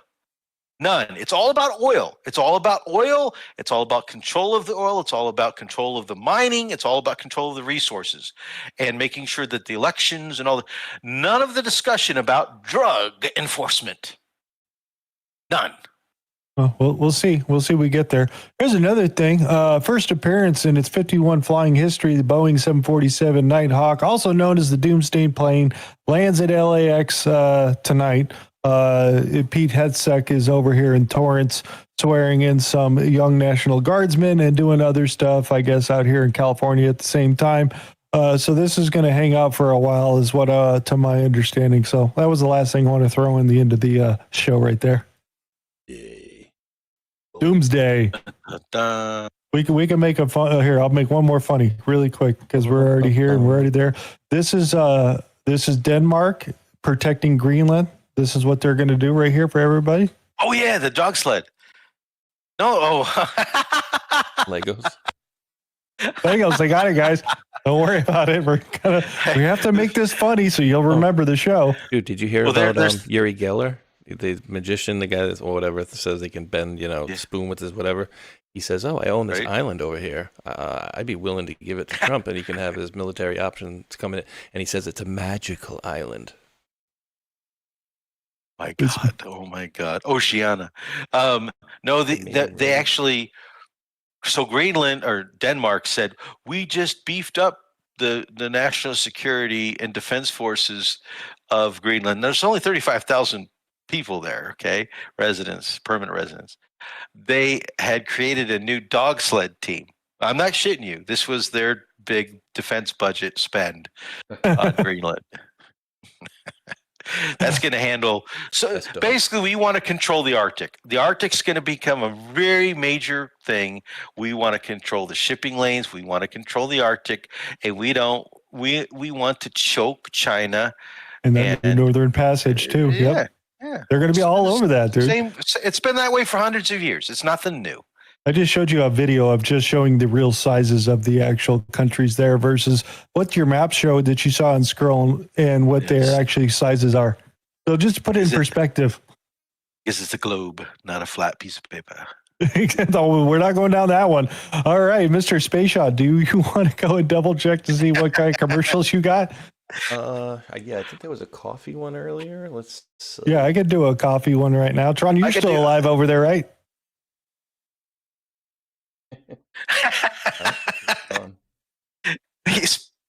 finally downloading Arc Raiders. All right. You want to do the coffee? 1775 cafe. Yeah, hitting the button now. Oop, that's not what we were looking for. Odd. Tinkerbell. Break for 30 seconds. All right. Still haven't tried 1775 coffee? Now's your shot. The 1775 starter kit just dropped, only 1,000 units, and you're getting the bold dark roast that hits hard, the smooth medium roast, and the Vitality Mushroom coffee for clean energy and laser focus, no crash. All single origin, small batch, toxin-free, and mold-free. Plus, you're also getting a gold spoon clip, because freedom isn't scooped with plastic. A frother strong enough to stir up your coffee and your mother-in-law's opinions, and a black 1775 tumbler. $170 worth of coffee and gear, yours for $99. This is for the ones who've been watching 1775 blow up on Rumble and wondering if it's actually worth it. Spoiler, it is. Head over to 1775coffee.com/studio and grab your starter kit before they're gone. Old beans, clean fuel, and a morning routine that stands for something just like Rumble does. Boom. Do you know if they ship? Can they ship international? Dude, I was just thinking of Tron's commercial. Oh, I played that earlier. It's great. It works. It's funny. That is the Yeah, funniest I know. thing. You were chuckling at the same time. I figured you were thinking about that. Swickley made that, right? Yeah, with the AI. I guess I'm Joe Dirt now all of a sudden. That is so Oh, that would be great to see one of those. Put it together, Swickley, with the Joe Dirt and him. That would be awesome. That was freaking great. All right. Do you want to go through and say your thank yous, Mr. Space Shot, right now, and then we can do our final thoughts? Yeah, thank you You to want to shake hands? Pete Dancer, Susie Q, and RU4C4, the top 3 contributors. I can only release the scratch-ins because I don't have enough diamonds to give out. I've given them out all to you guys throughout the weeks here. So here comes 18.9 diamonds coming at you and counting. That's it for me now, Hulkinator. Yeah, I do want to say shout out to Dal for using the Rumble wallet for a tip. That was $5 over there, or $4.99 or whatever. First time I've seen it work. So you absolutely rock, Cyrus the Great, and what was the last one? Northern Pike. I appreciate you guys over on Rumble. I'll hit the pilled guys here just in a second. Since Rdoc's been talking, you want to give out your kind of final thought? Go ahead. I would say this: if you do want to do donations in crypto, but you don't know how to get onto crypto, okay, you can go from your bank to your crypto wallet that you set up wherever using divvyswap.com. New divvyswap.com. This is part of my company, and I'm going to shamelessly plug it here. You can sign up. It's like very cheap, $1 for up to 1.5%, and that's it. And you can take your dollars from your bank, go right into your crypto wallet, so faster than anybody out there. As a matter of fact, my final thoughts: wishing everybody a happy. Break for 30 seconds. Yeah, I don't know. No, that was for Rdoc. It works. It works. I wanted to wish everybody a happy New Year and Merry Christmas. Since I wasn't able to be on the show last week, Hulk and I did get some good rest, and I understand Tron and Space Shot, you did a good show. And then also for those that celebrate Orthodox Christmas, that was ended. Was it yesterday? I think the 7th. Technically, Yes. the 7th. And so hopefully, had a happy holiday. And for those that are Jewish and whatever else, happy Hanukkah and all that stuff. But back to the real world, and it's going to many months of winter and coldness ahead of us. And the days look dreary and the nights are long and dark. But you know what? This winter storm that I'm seeing right now out my window is left a pristine, beautiful white thing on the ground, and the sun's going to start coming up, maybe not, and I'm going to go out there and put some footprints in it. Okay. Awesome. We'll give it and hand it over to Tron, sir. Thank you guys for a great show. Thank you for joining us. And again, tomorrow night is Making America Funny again. Get your links, guys. They've been dropping some Benny Hills, some Archie Bunkers, and some old school stuff. So let's get that rolling down for tomorrow night. and even some English stuff. I guess they did. What was that called? Monty Python. I got to get on it, guys. Again, you're Oh my teaching us God. how to make it funny again. All old school stuff. And again, Saturday night we have Keeping It Wheel, the music show, and Sunday morning is back on Great Awakening Morning Show. Leonidas and me bringing the crumbs to the table. It's going to be a great show. And as always, Patriots, have faith, be encouraged. Globalism is dead, patriotism on the rise, and keep charging, Midnight Riders. Where we go one, we go all. We'll see you next time. Thank you, Doc, Hulk, and Space Shot for another great show. And this year's just getting started. So boom time, baby. Let's move it. Yes. A new year, new conspiracies, new justice. We'll see if we get there. Mr. Space Shot? Content. Yeah, I'm going to... I got to go into the old room there. I will play 2 outro videos for you guys there. Only one for the YouTubes. I will drop you a link over on the YouTubes to head over to Rumble if you're not following over there, because I'm not going to be doing these lives too much more on YouTube. Just for just regular uploads. It's not. It's you guys need to come over to too much of a pain in the butt.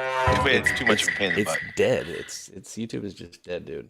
Get 300 people watching with 150,000 followers. Come on, dude. It's like pointless. So guys, head over to Rumble, sign up, because inevitably what's going to happen, you're going to get kicked off over there anyways. But always want to thank the mods. Always want to thank the mods out there for all your help. And again, I posted it on the little thing on my side of the show. But happy birthday to James Rohrback, longtime listener, one of the mods for me on the YouTube side. So happy birthday, James!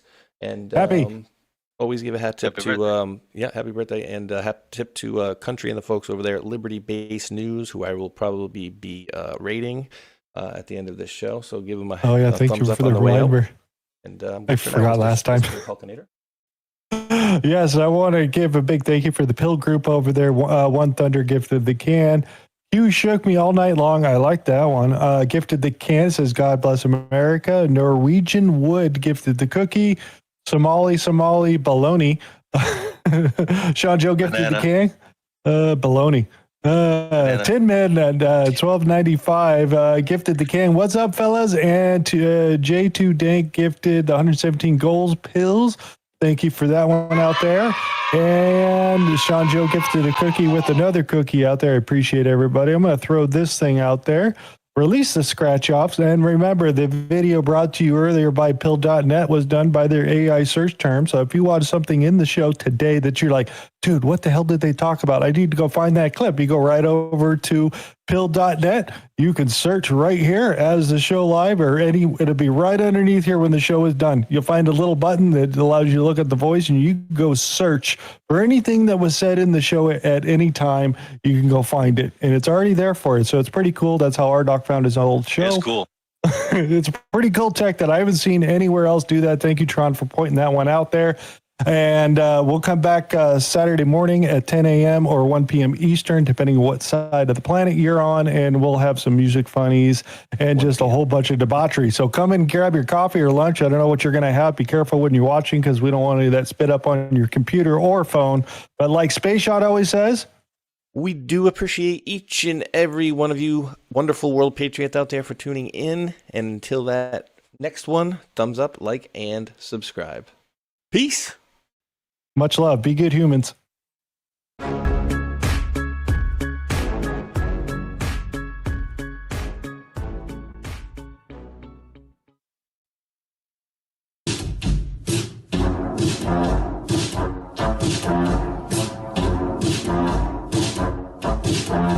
Hello, guys. Something special is happening in here. That's right, it's Brackets and Jackets, bringing it back for Brackets and Jackets, special Epstein Island edition. That's right, folks, Epstein, Jeffrey Epstein, the man with the island, which is suspiciously close to Haiti. That's right. You see, this man, Jeffrey Epstein, is funding lots of people. He's funding lots of people on the street to make sure his shit doesn't get out. That's right. They want the record sealed. And they're paying a lot of people. Epstein's paying a lot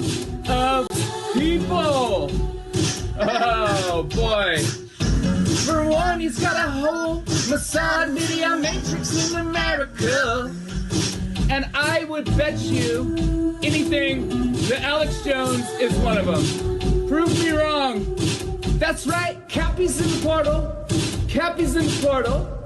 Cappy's in the building with songs about Epstein. It's Breakfast Jackets Epstein edition.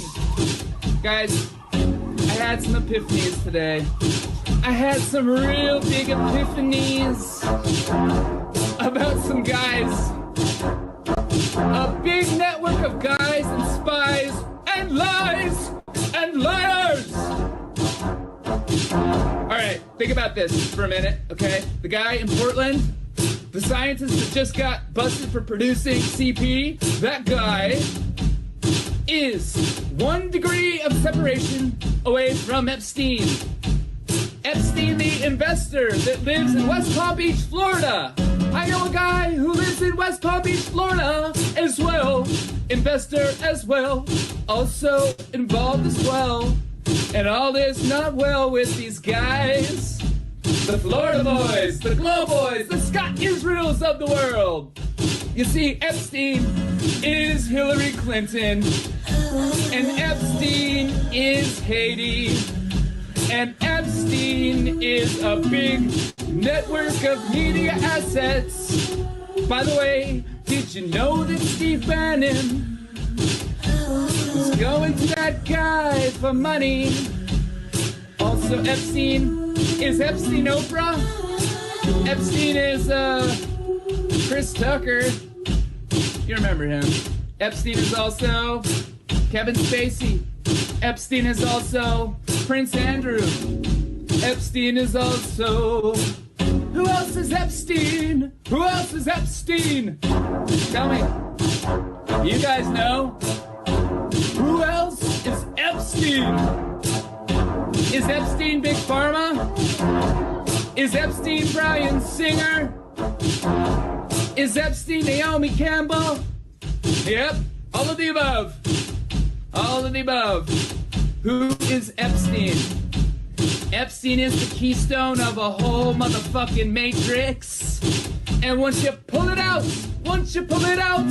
it all falls down. Dersh was there too.